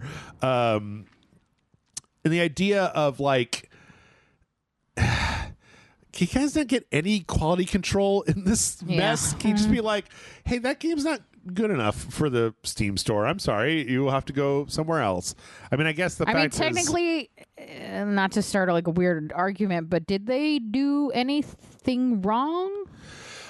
Like the name and like the art style of those little still shots are... So the still shots have been changed, but apparently originally they used the exact font from Grand Theft Auto 6 on the logo for it, and the AI generated shots between the horrible action were like, it looked exactly like the GTA 6 trailer style. So that was why I think it initially got taken down. Okay, because I'm not defending this.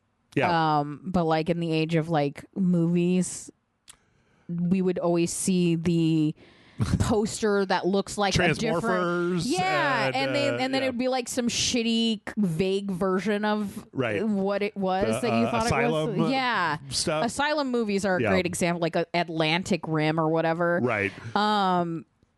That. And it's like, technically, they didn't do anything wrong. That's true. But we know what they're doing. That's true. It was more just interesting that Sony took it down from their storefront. Yeah. Considering that they published 7 Gilson Pontes' games. And like... That's just your own personal war against him, Jeff. And you're going to have to be beyond your bias. Yeah. Let's see. Speaking of Grand Theft Auto, there was some conversation recently. There was like an analyst that put out this paper about the state of video games, talking about how it would maybe potentially be good for the video game industry if Grand Theft Auto 6 was priced between like $80 and $100 instead of $70. I'm still trying to get consoles to be priced between $80 and $100. You want everything? The game? 2 games! That's my whole life! So it's an interesting question that comes up from time to time. Yeah. One thing I'll say is it's been like 2 years since we raised the cost from $60 to $70. So like, first off, I don't fucking hear it. Like, we're already paying more for video games now than we ever have in the past. Yeah. Second, whenever this comes up, it's like, would that be good for the industry, or would that be good for like the CEOs and the investors and the shareholders of the industry? Yeah. Like, because bold of them to assume that any of us are going to be able to buy more than 2 games, 3 games a year. Right. First off, there's a thing where it's like they keep coming out and saying, well, games cost so much more to make. And it's like, okay, one, that's not my problem. Yeah. Like, you make the games cost less to make. Like, make smaller games. Every fucking video game is 20 hours long. I don't have a problem paying $50 for a 10-hour video game. Like, I actually like that. I can beat a 10-hour video game in a weekend. Yeah. I don't need a fucking RPG to be 200 hours long. Yeah. I don't need, like, some of them, like Baldur's Gate, yeah, it's fine. Some of these can be scaled back, and they do not need all the bullshit that you were cramming into them. You decided to cram them in there. Meanwhile, we were on a page that was showing a video on loop of El Paso Elsewhere. I know. I got distracted. Yeah. And it's like, that Xavier Nelson, whatever his name is, like, he is making $10 video games that take like 6 months to make. And it's like, they're doing fine. Now, the other side of this is it's like a Triforce. I got 3 points. One is, it's not my problem how much your things cost to make. That's a you problem, not a me problem. I should not have to make up because you're already selling me season passes, microtransactions, DLC, et cetera, et cetera, et cetera. You've been nickel and diamond. Video games don't cost $70. It costs $70 plus whatever else you throw on top of it. Yeah.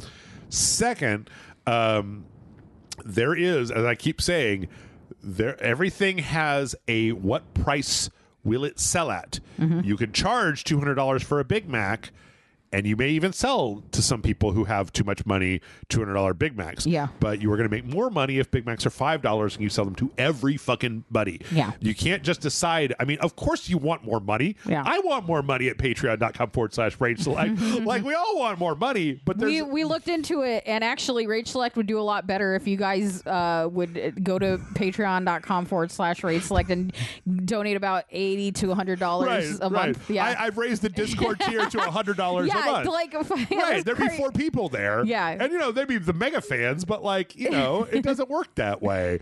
And then the third thing is that, like, I actually am a little sympathetic to the idea that if Grand Theft Auto 6, Rockstar has a pretty good track record, if Grand Theft Auto 6 is as good as a game as it looks, and it's on par with the rest of their games, it may very well be worth $100. Eating at a fancy, I go buy a $20 bowl of ramen every weekend in between my $5 Big Macs, right? Like... I am willing to pay more for a better thing, but that's not the thing. That's not how the video game industry works, is that everybody starts charging $100, even if their game is broken or janky or fucked up or not worth it. Yeah. So, like... Yeah, and I gotta say, the anger that I would have, granted I'm not buying a lot of games at the moment, but the anger I would have buying a $60 game that needs a bunch of patches... Yeah. would be exponentially with a roadmap where you have to wait for a year for them to issue fixes and shit. Yeah, and at $100 price point, if I'm still getting a fucking roadmap of here's how we're gonna fix this broken game you paid $100 for, I'm not buying video games anymore. Sure. Why would you? Yeah. Why would you? That's ridiculous. Like, you keep going back and saying that you guys have kept pushing the envelope here, and there comes a point where the fucking envelope tears in half, and I don't want your letter anymore. Like, you can fucking keep it. Like, it's just crazy. And a lot of these companies do this, like, nostalgia bait thing of, like, when you were a kid, don't you remember when you were a kid, Christmas time, and you opened up your first N64 and you went, yeah. Yep. And it's like, I can't even afford children. Like, you can't afford the nostalgia feeling because you have to, like, save up 2 paychecks to get a fucking, people. I don't know if people think I'm over exaggerating, but that's a lot of money. I think $80 to $100 is a crazy amount of money. Yeah, it is. Like, that's a lot of people's entire monthly budget for fun stuff is $80 to $100. Yep. So that is, to me, crazy. Yep. I mean, yeah, and again, I do not have a problem if companies think that their game is worth... If Baldur's Gate 3 was selling for $100 and you looked at it and it was like, this is game of the year, it is 200 hours long, it has infinite replay value, you can play it with your friends, they keep adding new stuff, it worked on day one, and it's like everybody's... They're like, this is one of the best games I've ever played in my life. And be like, you know what? Sure. Here you go. Yeah. Because I can tell you that I've bought games plus the season pass and then additional piece of DLC. I paid $100 for some video games. Like Mortal Kombat 1, I paid $100 for the game plus the season pass because I knew I was going to want all the extra characters. I pay $100 more. But you better damn well be sure that if I paid $100 for Black Myth Wukong, which I played for 2 hours and went, this isn't for me, then I'm going to be pissed about that. You're like only going to pay for surefire bets, right? Like, I know I'm going to like, that's how I feel about going to the movies. I only go when I know I'm going to enjoy it, or I'm like super invested in finding out if I'm going to enjoy it. Yeah. But I'm not going to fucking just willy-nilly some $100 game. Yep. Agreed. All right. We have like 5 minutes. We got to... we're plowing through, baby. Lightning round time. So here we go. The Nintendo Switch 2 is probably going to be coming out between April and September. This is based on a Nacon, the French company that also made like Greedfall and stuff. With them talking about basically like when they can expect. They were doing like a projection, and it was based on how much they can expect. And they were talking about how they're going to be releasing games on the Switch 2. And it was a projection for the quarter that ends in August. So if they're going to be making money on Switch 2 games, it has to be out by August. And then Nintendo has talked about their live events showing the Switch 2, and the last one is in July. It would make sense for them to be doing a big event after the console's already out. Yeah. So probably between June. Between June and August, you're probably going to be seeing it. My money is on July. That's right in the middle of the dead summer. People are going to be ready for, something cool, and but we don't have any official word yet. I still think that Nintendo needs to fucking be a little bit more like it just they get mad about leaks, and it's like, then tell me something. Really clamoring for anything. They're like, we'll have another direct in April, and I'm like, that's so far away. I might not be alive in April, Nintendo. Come on. We also had some speculation about when you can pre-order the Switch. Now? Is it now? It's not now. Basically, the idea here, I mean, this is all just based on stuff we already know, is that it's going to be at that Nintendo Direct in April. So so they're going to be like, and you can pre-order it? Pre-order it now. And then that'll be when it comes out. So, let's see. Monster Hunter had a kind of an interesting thing. So the latest Monster Hunter game has been in beta a few times, and apparently the latest Monster Hunter has like a very, very high system requirements, but they came out this week and basically said that like based on feedback from their beta, they've been like optimizing the way that the game works, and that it's probably going to, one, run better on consoles, and two, they'll be able to like lower the recommended specs by the time the full game comes out, because they'll probably have it in that's a state what that's betas better. Are for. Yes. The big thing to remember is that there's going to be a beta in February. None of this is going to be implemented into that February beta because they're still working on it, and they're just doing this to kind of see how people are playing the game. But it's always nice to see in this, the new RTX 50 series cards just came out that are like the 5090 is $2,000, and it's like, and they're like, yeah, well, you need like at least a 20 series card in order to get like 1080p at low at 30 frames per second, and it's like, So, let's see. Unknown 9, which was a game that came out last year that was kind of a strange, kind of a Indian type of feel to it, but it was kind of during like there was like some kind of Nazi guys. It's about a main character that was a lady who could jump into people's bodies and like control them, and you could do this kind of stuff. It's an interesting game. It seemed like it had a lot of like kind of oomph behind it. Came and went, nobody bought it, didn't sell at all. They had a whole plan to do like a transmedia project of like tie-in stuff and spin-off stuff and sequels, and all that's been canceled. So sad. Yep. But they were like, we're making a sleeper hit, and they just made a sleeper. Yeah. This isn't one of those ones where it's like, did you play it? I think I did a Patreon video with it with Michael, and the thing that I'll say about it was that it had a very slow start and a very confusing start, where I was like, I don't know what any of these words mean. I don't know what any of this story means. I don't know who these people are, and I don't know what they're doing. The game seemed kind of interesting. It's like a third-person action stealth game. Yeah. But like, I just don't. I'm not connecting with it. Like, is it kind of like when you read a fantasy novel and they just throw too much of the world at you, and you're like, I out what do these words mean. Yep. You know what? I'm going to keep one of these because I have a brief rant about that. Yeah. Where there was a game that I played recently where they front loaded it with all these crazy names. Yeah. And somebody in the comments was like, was kind of trying to razz me about like, you know, all these weird names. And I'm like, if you load your game up if the characters have funky names and the world has a funky name, and then the situations have funky names, and then the bad guys has funky names, I need something to ground me. Yeah. So you could be living in the fucking, you know, the Seven Lands under the Flame Emperor's rule since, you know, 400. Yeah. And here's our main character, Thomas. And Yeah. I'm like, okay, I gotta hold on to that one name. I know, Yeah. you know. All I'm saying is even Dune had Duncan, Idaho. Right. Yeah. Even though that doesn't mean that also. yes. Yeah. All right, you know what? We're going to save two of these really briefly for the Yay. next segment. But before we wrap up, there's just a brief thing. So last week, as you well know, TikTok went down for a little while. It was the worst 16 hours of my life, Jeff. I started reading. God. I looked over at John for the first time in years. I was like, who are you? I How'd you started get in my listening to home? the RageSelect podcast. It was horrifying. Well, apparently this also took down Marvel Snap, Yeah. the card game, Yep. because the publisher of that game is a subsidiary of ByteDance, and they just turned off everything because... Oh, because they're not happy with it, or at least they weren't. I don't know what the fuck's going on now. Well, because it was unclear whether, like, leaving that up was also going to get you in trouble, even though I've actually read that. I read some of that bill, and I don't think Marvel Snap falls anywhere into the category of stuff I think that was there. So I think it like- was an extreme choice, an intentionally extreme choice. Yeah.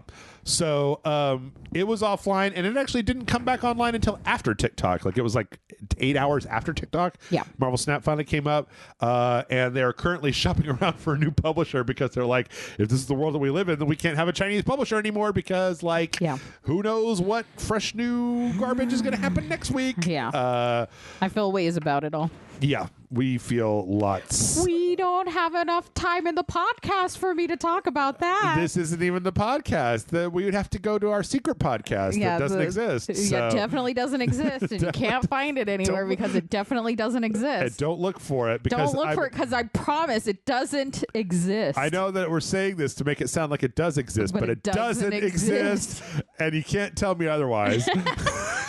You can't fucking prove anything either way, so what does it matter? Can't prove shit. With that, we're going to go ahead and take a break. When we come back, we've got some trailers as well as a few news stories. Stick around, and we'll see you in just a minute.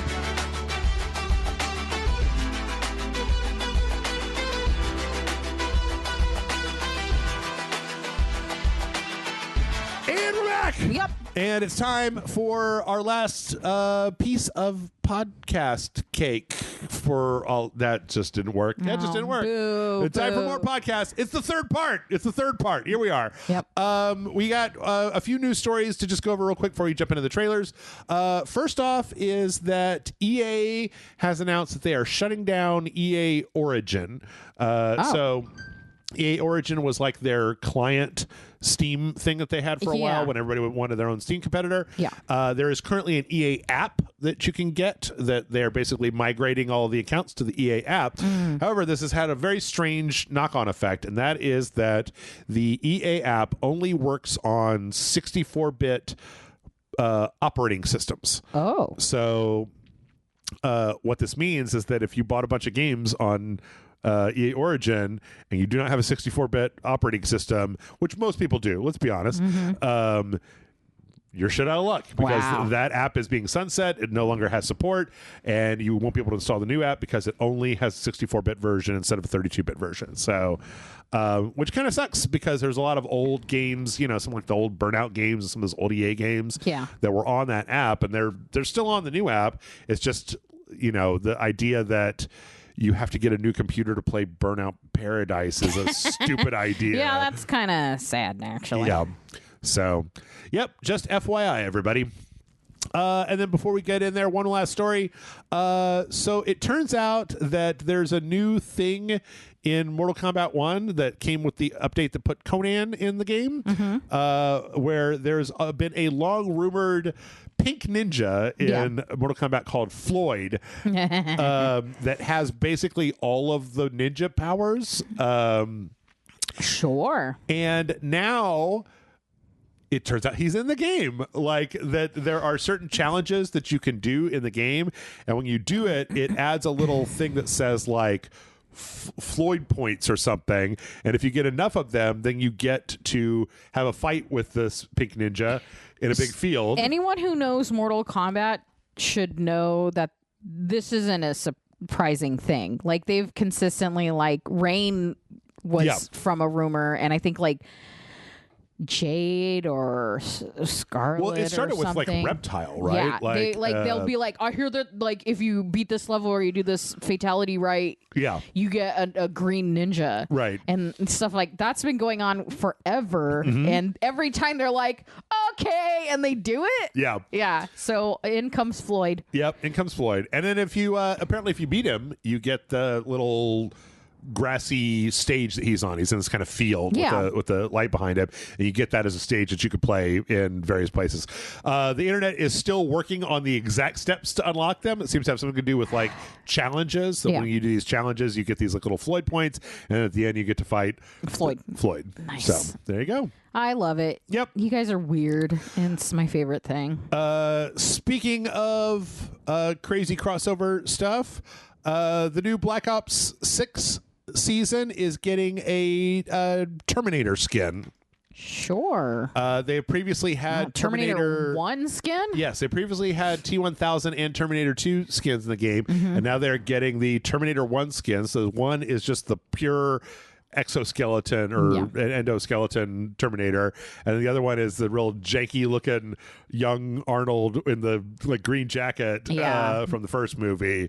Which I think that some people have been saying like his face looks weird, but like go back and watch the first movie. His face looks weird. Yeah, like, I don't know what to tell you.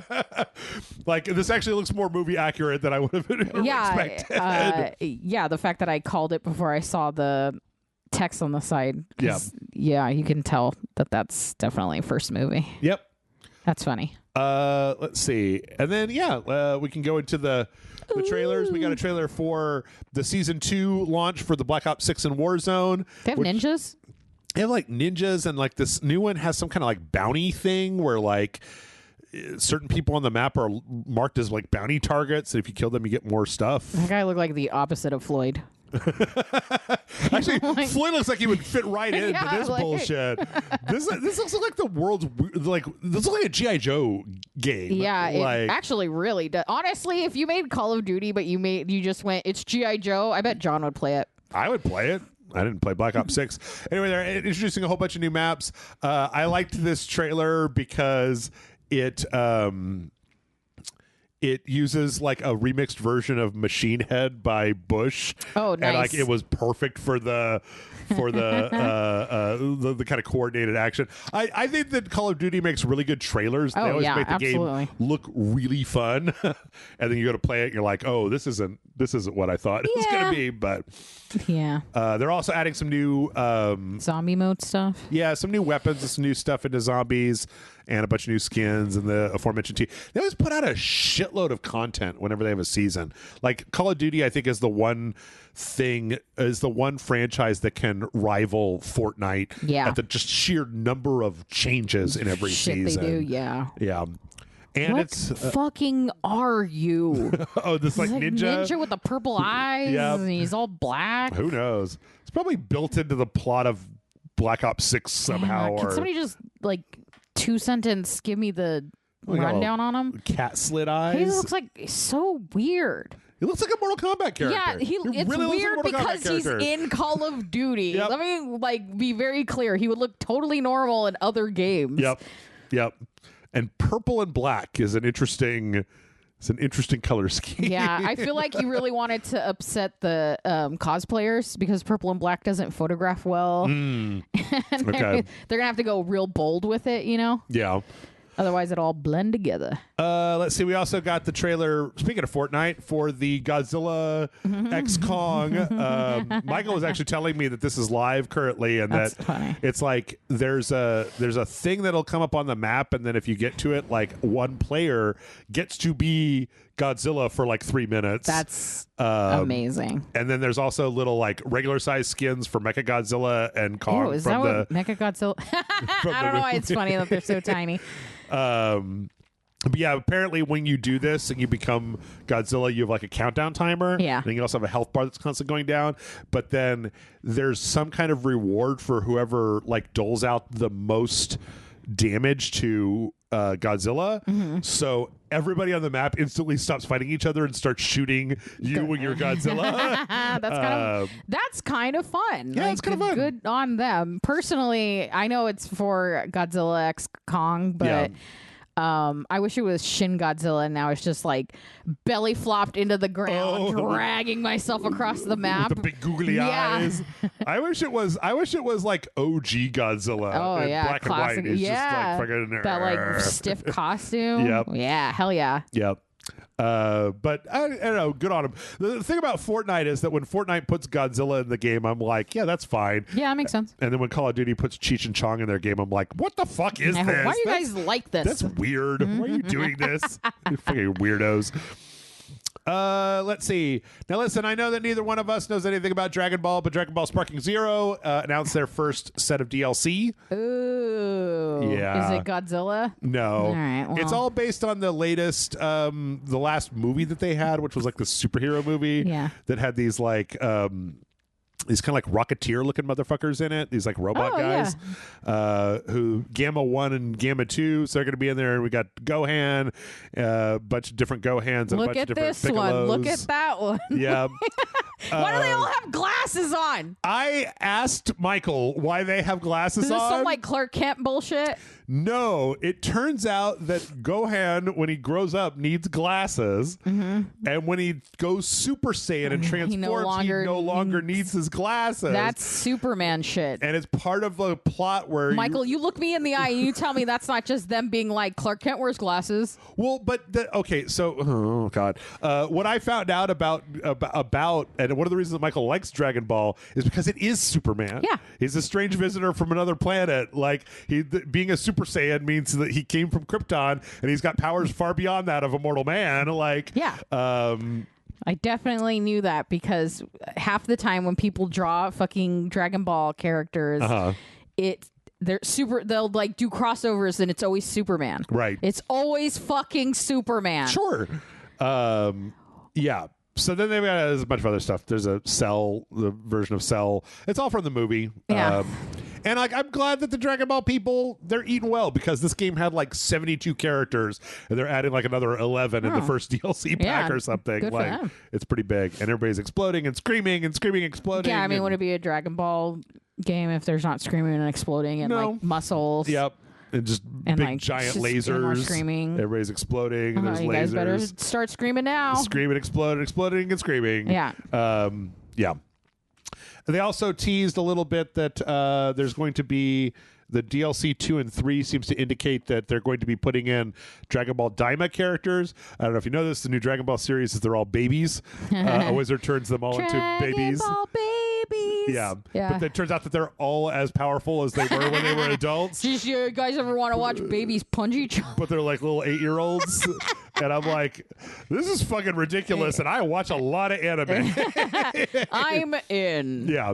I watch ridiculous ass anime, and this is a little much for me. I'm going to start with the dumb baby one and then work my way to the regular one. You should.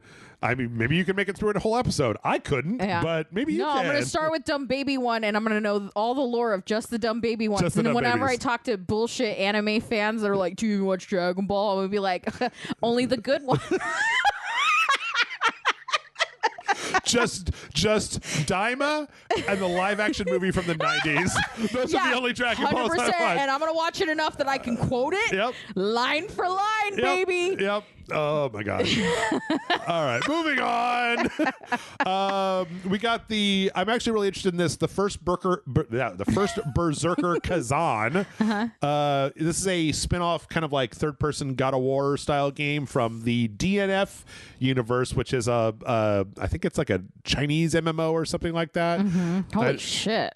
They made a fighting game out of it that was pretty cool, and then they're making this, which is like a narrative action game. Why doesn't he have a shirt on? I don't know. He's in the snow. Well, what's funny is that he's so like Kratos coded, but then he's got like the pretty boy face. Yeah, he's super pretty. Super pretty boy face. He looks like in any like YA romantic kind of novel, he'd be like, "Don't look at me, I'm hideous," but he's like gorgeous. And anyone would fall in love with him. Yeah. He just got anime face. Yeah. He's got kind of a generic anime face. And the long flowing hair and a giant cape with fur. Yep. He got the boots with the fur. But the more I look at this game, the more I'm like, this might actually rule. Like, it's I'm like so violent. intrigued. Yeah, he's fighting like a yeti that's covered in blood, and it just looks good. Yeah, and then he turned around and he's like, "I'm beautiful." But they just put out a demo for it, so nice. they can play that and find out. I actually downloaded it today, but I ran out of time before we did this to play it. So yep. The pre-order bonus is even sexier. One of these pre-order bonuses appears to just be his hair that has like some blood in it. Yeah, or something. Well, it's down because his hair was in a ponytail, and this is his hair down, and then it's bare and bloody chest, and he's got blood fists and a tarnished. This kind of I caught this shit real quick because I was like, he looks like a slut. This kind of also fits into that thing we were saying before about like Asian companies just making like a third-person action game with a big brawny dude in it. Yeah, and then they might end up selling like 600 they like copies. Accidentally hypersexualized the dude, and they're like, "All right, I'm in. Give it to me." Western audiences are like, "I don't care who's being hypersexualized, just as long as they're being hypersexualized." Have you seen my The Thing Rule 34 pictures yet? Tentacles will go wherever they will go. All right. Were you on when we talked about Captain Blood? Maybe. This was like an Xbox 360 ridiculous pirate action game that was like put in development hell 20 years ago or 10 years ago, and it's finally coming out, and it looks gloriously early 2000s. Yeah, it really does. Everybody is like a big brawny beef.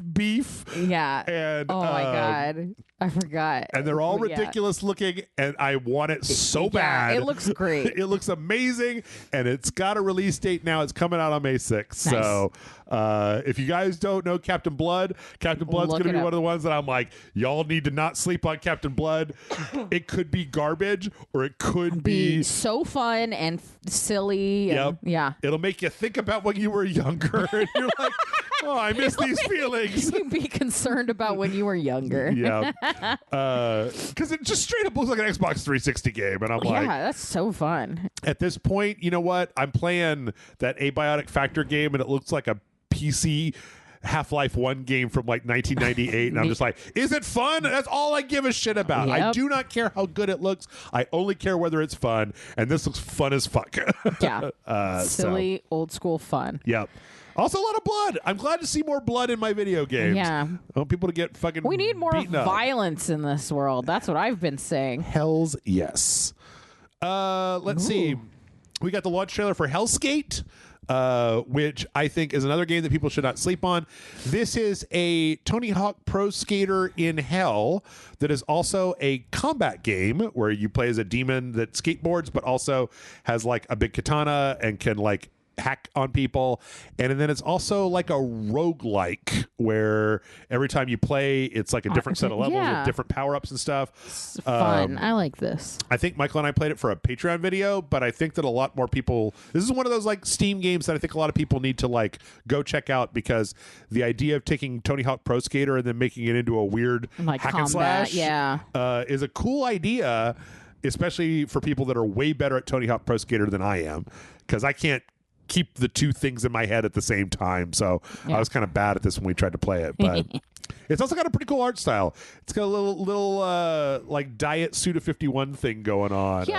Yeah, okay, that makes sense because it's giving me like I recognize it vibes, but I'm not sure why. Yeah, it also has like a oh my god, like a base building mechanic where you're in like an abandoned mall, and then you like it's where me and the bros hang out. Bring in like crafting people, and you could do upgrades, and there's like challenges and stuff. Oh, it's all pretty cool. Yeah, I'm really liking this. Why is he a one-winged angel? I don't know. Although I do know that he is trying to escape from hell. He's trying to skateboard his way out of hell. Okay. He's like a demon that is trying to skateboard his way out of hell. Yeah. And it's out now on Steam. Hopefully it'll be coming to some consoles at some point. Yeah. But I want to play it. I don't have Steam. Yep. Hellskate. HEL Skate. Let's see. After that, we got some interesting horror stuff. We got a game called Dollhouse Behind the Broken Mirror. I actually found out that this is like, I don't know if it's a direct sequel, but the same developer made a game called Dollhouse Something Else that came out on Steam a little while back and was not very well received. Oh. So this looks good, but maybe take it with a grain of salt kind of thing? Well, the big thing here seems to be that this has combat. Like that you're fighting these weird, creepy doll monsters. Yeah. And that the last one, I think, was just like a walking simulator. Oh. And I think that they were like, it needs a little bit more oomph to it. It needs a little gameplay in this game. Yeah. Yeah. And it looks like it's got a bunch of little mini games, like there's just little carnival games. Yeah. And then like the creepy puppets are pretty creepy. Yeah, creepy dolls are always creepy. Yeah. Even though that one, it just seems like a lady wearing a big ass doll head. Yeah. It's like a bobblehead came after you. But it's got some interesting iconography. I don't know. Like it might be okay, it might not, but because I recognize the dollhouse like font. Yeah. So it's coming out March 28th on Steam as well as the PS5 and the Xbox. So yep. Behind the Broken Mirror. We also got I feel like I'm liking more and more that I'm seeing a lot of like weird horror game crossover stuff. Yeah. A game called Order 13 that where you basically are like a person that lives at like a shipping facility, and you get orders and you have to go get them and put them in a box. Yeah. And then send the box out. You've got a little cat that hangs out with you. Yeah. But that like the warehouse is like this huge dark like IKEA thing where you have to go pick up the stuff to ship out like an Amazon fulfillment center. Oh my god, and you just have a flashlight and hope that you and then there's like monsters and stuff hanging around, and Cat's it's like can't go in there. Yeah, shit's haunted. Don't go in there. I'm glad to see this kind of micro horror games. Yeah, absolutely. Those have been way more fun than the big stuff lately. Yeah. The like, we just gonna walk through a cabin over and over again. Have way more fun with that. I felt so vindicated. I think like last week, that Second Wind channel that Yahtzee went to when The Escapist went out. He had like a little video essay talking about how Spot the Difference games are like the new big horror thing, mentioning 10 Bells and the Cabin Factory, and then one of the like station ones where you're in the Japanese station. I think it was the one that you and I played. Where we went through the station over and over again, and then eventually you got on the train, that one was in the train, like on the subway thing. Yeah, we got out. We didn't know how to get back in. Right, we're just in like a cornfield. It was like, I guess the game over then. But he made a good point of saying that it's only a matter of time until some bigger company steals that and puts it like into like a level in the new Resident Evil game that is a Spot the Difference level, because it's not enough to make like a full 20-hour game over. I mean, to me, it's like ready to be in a Control level. Oh, like a Remedy game? Yeah. Yeah. You know what I mean? Like, it's so easy for it to be an AWE. Yeah, I agree. Let's see. It's also a game called A Game About Digging a Hole. I don't know if this is a horror game or not, but it's apparently like you're just digging a hole in your backyard. The way I would play the fuck out of this game. And you're just like you're like mining stuff, and you have like a jetpack so you can get out of it. So you just build like one giant down hole. Yeah, just so we're clear, I used to do this in Minecraft all the time. Just build one hole. Well, I would do one hole and then I would hollow out all the underneath. Yeah. Yeah, it seems like I don't know if there's like going to be, and then you get to hell or something, but February 7th is just a game about digging a hole. I 100% would do that. Dude, what is that? I didn't see that trailer. The demons told me to make this game. I have to look at that later on. But yeah, it does seem like there might be something spooky going on. Yeah. I just like the idea. This is of these like. What if you dig far enough and you actually get to another game? That would be really funny if you just get to play the cave at a certain point. Turns into Spelunky. Yep. Did you ever watch the Spelunky secret level? Yeah. What was your thoughts on that? Oh, it was all right. And that was one of those ones that I had a problem with in secret level where it was like, this is just Spelunky. Explaining what the game is. Yeah. Sometimes it felt like I didn't watch a lot of them, but sometimes it felt like they were explaining what the game was to me, but it's like I already know what the game is. Yeah. So that doesn't appeal to me. It's like, oh yeah, we spelunk and then we die and then we come back to life, and it was like, yep, that's how you play Spelunky. All right. I mean, I get that they were trying to do it's not the destination, it's the journey, but just so we're clear, in this journey you die over and over again. Yeah, so maybe not great journey. I like the animation style. Yeah, it's cute. But yeah, let's see, from there we got another trailer. So it's called Grandma No. And this is made by some of the developers that made some games that I really like. The Rick and Morty VR game and a few of those kind of like silly games. And this is about and Job Simulator. Toe Jam and Earl. Yeah, the recent one. And this is looks like one of those weird like physics games where you've got to like badly control a character. Yeah. But the character the game is about you're a grandma and your kids are leaving your grandchild with you while they go on vacation. Yeah. And then you're just trying to do your normal day and everything is fucked up all the time. Yeah. And you're just trying to figure out how to make things work. So and it's got a really cute art style to it. Yeah. I really like. I love it. That's cute. Yeah. That looks fun. What it reminds me of is I often wonder why we stopped making Octodad games. Yeah. Like why there aren't more Octodad games. Yeah. I'm pretty sure that did that team turn into the Bugsnax team? Oh, did they? Was that the game? Was that the I don't the young horses? Octodad.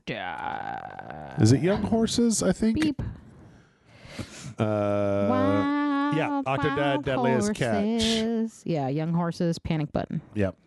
So, let's see. From there, we got the launch trailer plus a new mode for Party Animals, which is basically the Gang Beasts, but with the little cute animals.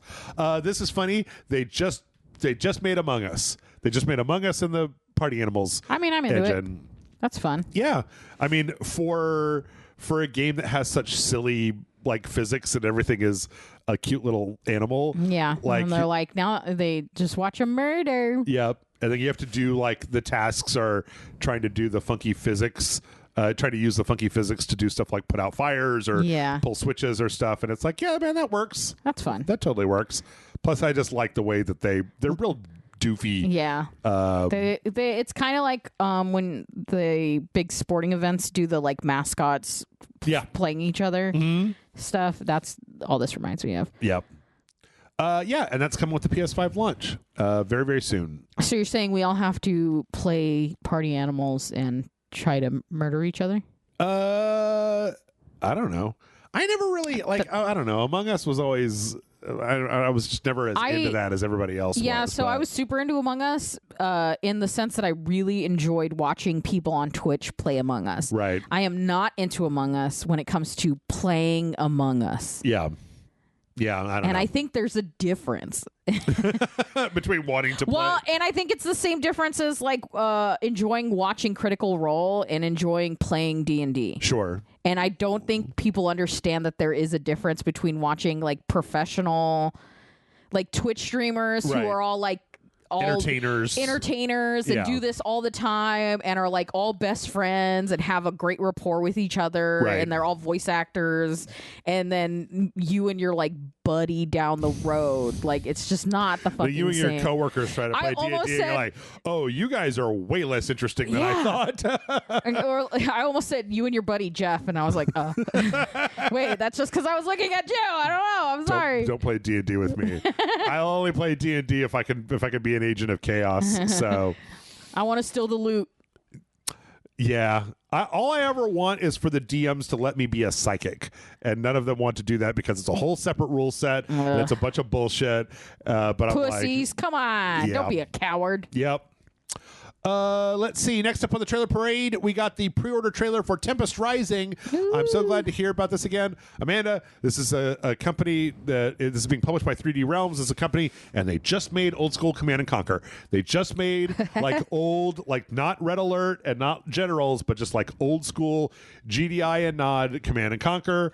And it looks, when you play it, like game of Command and Conquer. Yeah. They've got the two sides. They got like tanks and the guys, and it's just an RTS the way the old school stuff was. We're in another age of people being like, remember this old game you liked? We're making a version of it. Well, I think that like the thing is that as game development tools have become more accessible, that people are like, you know what they haven't done in 20 years is make Command and Conquer games, and I fucking want one, and I want one so bad, I'm just gonna go make my own one. Yeah. And fuck you guys, like I'm gonna file off the serial make numbers. my own Command and Conquer. Yep. Blackjack and hookers. April 24th. They even have like the red guys and the blue guys, and the separate units and stuff. And there's a demo out for it. It is totally and completely just fucking Command and Conquer. So nice. Which, you know, if EA won't fucking greenlight a Command and Conquer game, like it's like when all these Metroidvanias came out, and it's like Konami, you own the rights to the most popular one of these. Just make one for fuck's sake. Like, I'm fine with people doing like essentially a ripoff of. This is how we got Saints Row. Sure, they're like, we want. I just like the idea of tearing like. The last 5 years, the indie scene has torn horror all the way out of the hands of the big publishers and be like, you can put out a Resident Evil, we'll all play it. But like, if you want more horror, like horror is consistent across the fucking board. Yeah. Independent thinkers can make horror no matter what. You need no money, all creative, and it works out. Sometimes none creative, none money, and you still make one of the better horror games, movies, television shows, series on YouTube, TikToks, novels, anything. Look at, I mean, like horror is great. That's why horror is like a universal creative like world. Look at the consider the amount of development that has to go into those Spot the Difference games that we were playing. Yeah. Nothing. There's nothing to interact with. There's nothing to interact with. It's just you look at the area. You're repeating the same level over and over again with differences, so you don't even have to make more than one level. You're going to make one level that can loop back around on itself, and then all you do is make like 50 different versions of that level, and that's it. Yeah. By the way, somebody did point out that in one of the loops that we did on 10 Bells, the pool table was the balls in the pool table were on the opposite side, and that's what we missed. Okay. But then I also, when I was watching that Yahtzee video, found out that sometimes the taps at the bar are turned the wrong way.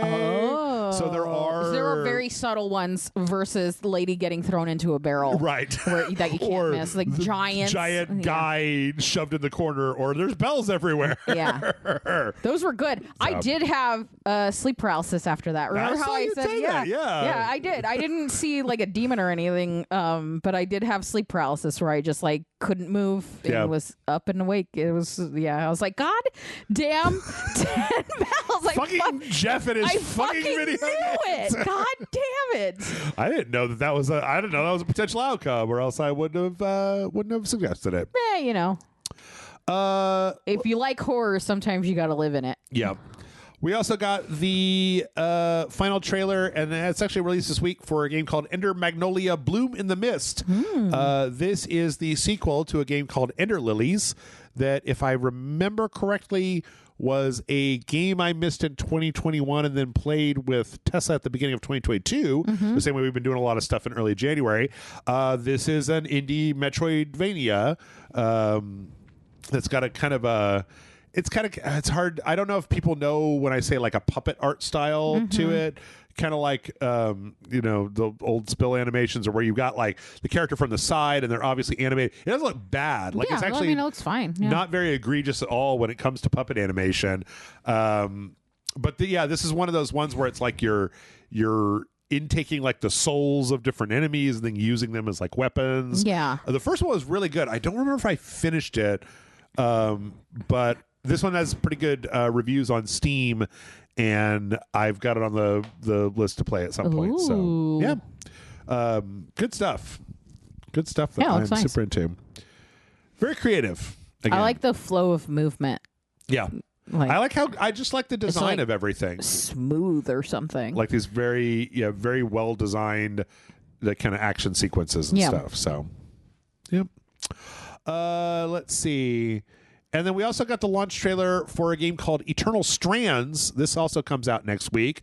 This is a very irritating trailer because it's got all this like social media interaction. Yeah. Look at the buzz we've been getting. So this is a third-person game where you play as a lady that has like magic powers, and it's kind of an open world. I think you've been on when we talked about this one before too. Yeah, it looks where it's familiar. like you have like fire powers and you have like ice powers and you have like force powers, and then you can kind of combine them in different ways to get different effects. And it's kind of this, I don't know what the actual like world is all about, but like this is all about like, oh, what if you're riding on the back of a dragon and you freeze its wings, will it crash down to earth? And they're like, yes, that's exactly what happens. Or yes, good, you understand how the physics in this game work. Or you can like rip a part off of a boss and then throw it back at them to hurt them, and like you guys are being mean, but yes, you can do it. The thing about this that I found interesting, and I didn't know until the story that's coming in a minute, is that this is also coming to Game Pass. And I'm like, oh, cool. I will try it out then. Like, yeah, this definitely looks like a would try on Game Pass kind of game. Because it looks like it could be fun as fuck, or it could be so generic that I'm kind of, not really all that play it interested. for like a little bit and go, all right, well, that was enough. I do, though, like how smooth, like the art design is good, and it's very smooth action, and it looks like it's kind of cartoony in a way that means it's not going to stress out the console or the platform that it's on. Like it's going to run really well. So yeah, actually no, January 28th, next Tuesday is when that comes out. So maybe you'll see it on the RageSelect. Who knows? We're the RageSelect. We're the RageSelect. I know whether we're going to We're all the RageSelect. And last but not least, we got the roadmap for Kingdom Come Deliverance, which is coming out very soon. I always forget. Where is it? It's February 4th. Yeah. Oh, very, very soon. Yep. The first one I didn't ever get into because it was like this really detailed medieval simulator. Yeah. With like really difficult combat. But this goes over the post-launch roadmap. They're going to have a big free update that has like a barber feature and like a hardcore mode and like this horse racing, and then there's going to be some expansions where there's one called Brushes of Death with a kind of a crazy like artist. There's one called Legacy of the Forge where you can become like a blacksmith, and then there's one in winter called Mysteria something. I can't read the font. Yeah, where you're exploring like a monastery where there's like a plague and stuff. So yeah, that's cool. Big stuff happening there. Yeah, we'll see if it's any good. I don't know. Kingdom Come Deliverance was a weird one because the people that liked it really liked it, and I kept trying to play it. And I was like, I don't know if this is for me, but I don't understand. Well, it was weird because it was like, the game starts with you kind of like doing the tutorial, and then like this giant invasion happens, and I was like, I will fight. And it was like, no, you'll die because your character only kind of knows how to fight, and these are like knights in full armor, and you have like one sword. So you have to run away and then run into the wilderness and try to figure out how to get your revenge on the army that killed your family type of thing. And it's like, that was not clearly explained to me in the first place. So if you understood history, you'd get it. Yeah. Can I ask a weird question? What's up? Whatever happened to that one game that was like, if you're one guy with a gun in medieval times, and then like there was spaceships and different time traveling. What happened to that game? It's coming out. Let's see, medieval game with guns. Because we saw that trailer and I was like, that looks amazing. Kingmakers. That's the name of it. Terrible name. Terrible Yeah, name. it's a bad name. I honestly think if you just went like guy with a gun in medieval times. So it's got Q1 2005. So sometime within the first 2025. 3 months of not 2005. 2025. Yes, that would have been 20 years ago today. But yeah, I think this one looks really fun. Yeah, because it's just like. Even if it's bad, it looks like it'll be fun bad. It looks like a silly concept that I really want to play. I love it. Yeah, like a totally accurate battle simulator, but like you're on the ground, type of thing. So it looks silly, and we watched the trailer forever ago, and I keep thinking every once in a while I'll think about it, and I never remember what it's called. Yeah, because Kingmakers is a terrible name. Yep. So. Yep. You need better names. Knight with a gun, machine gun, a machine gun in King Arthur's court. There you go. Somehow even longer. No. Okay. And then wrap it up. We got a few other things. Power World has revealed all the things they want to bring out in 2025 on their roadmap. Ooh. Power World's still a thing. I actually loaded it up recently, and it was like, oh, it runs better. And I don't know if that's because I got a new video card, but the stuff that they're looking to do: co-op crossplay, world transfers for pals, a final boss / end to the story part of the game. Ooh. Further ways to strengthen and improve pals, various new content such as new pals and technologies, game collaborations. They had one with Terraria just recently. Improvements to world object placement, improvements to the base pals, improvements to optimization, and improvements to the UX. I am so glad to see that Power World is able to just keep chugging along. Yeah. It's a great concept. I still think it was the most fun I've ever had in a Pokemon game. Yeah. Fun and silly and fun. Yeah. And I want to play more of it. So, yep. Nice. Let's see. We got a list. So the new NVIDIA 50 series cards came out, as I talked about. They're starting to get the first group out there.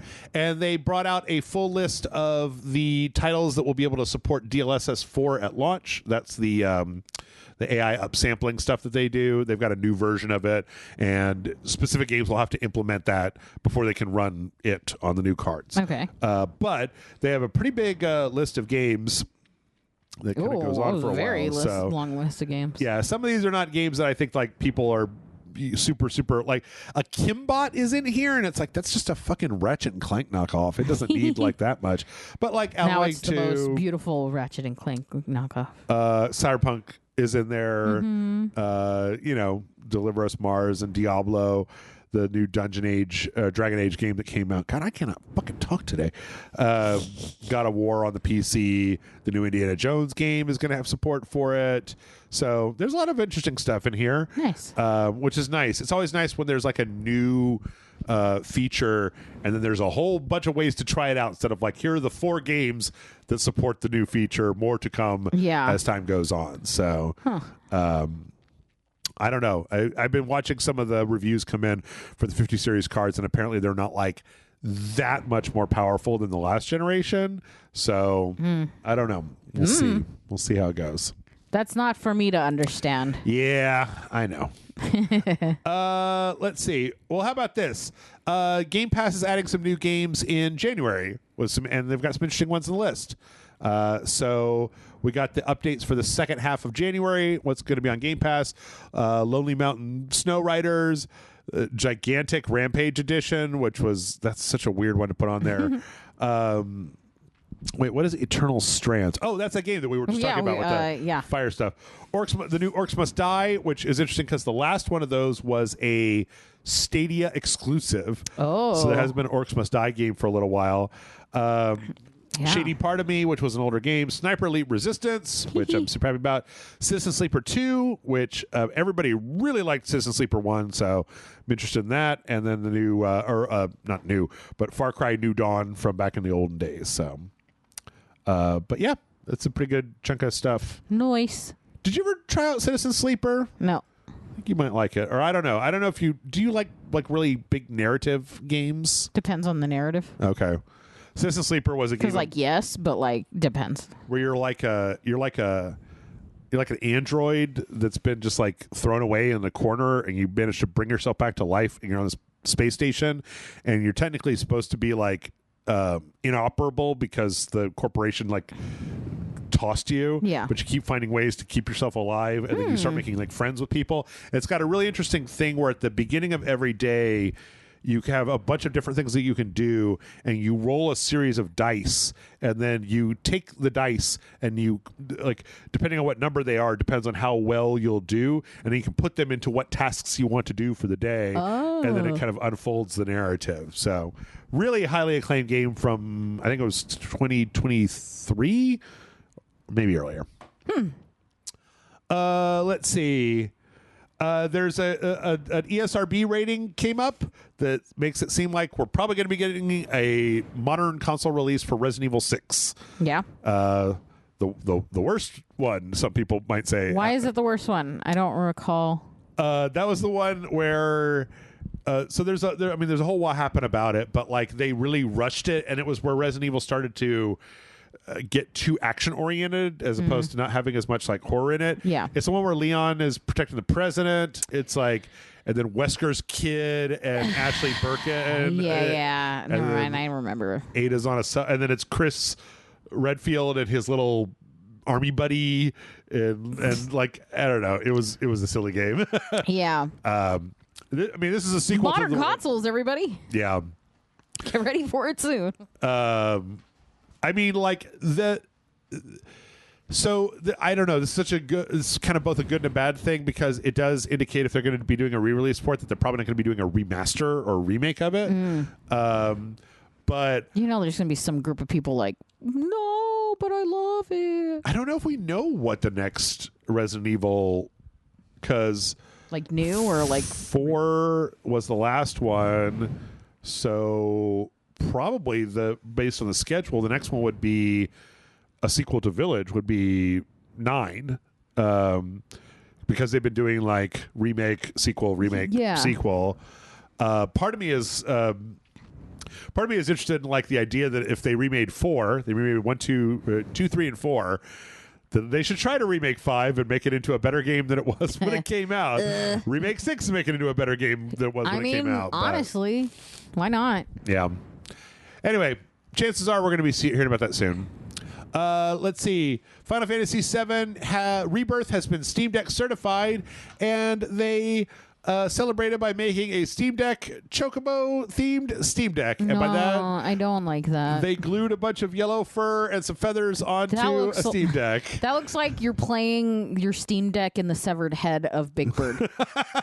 Like fully. I think it looks like absolute. Yeah, I'm with you. I think it looks like absolute shit. It's like they just glued a bunch of like Michael's Craft fur onto a Steam Deck. Not even intentionally. Like you accidentally got glue on it and dropped it in a bin of feathers. Yeah. Apparently they still left like the vents on the back open. So I would hope so. But then also apparently they made like 3 of these. They're going to be giving them away on Twitter, and I'm like, that's okay. Yeah, I imagine the people that like win it won't use it. Just like, they just put it on the shelf. Yeah, it says display purposes only. Yeah.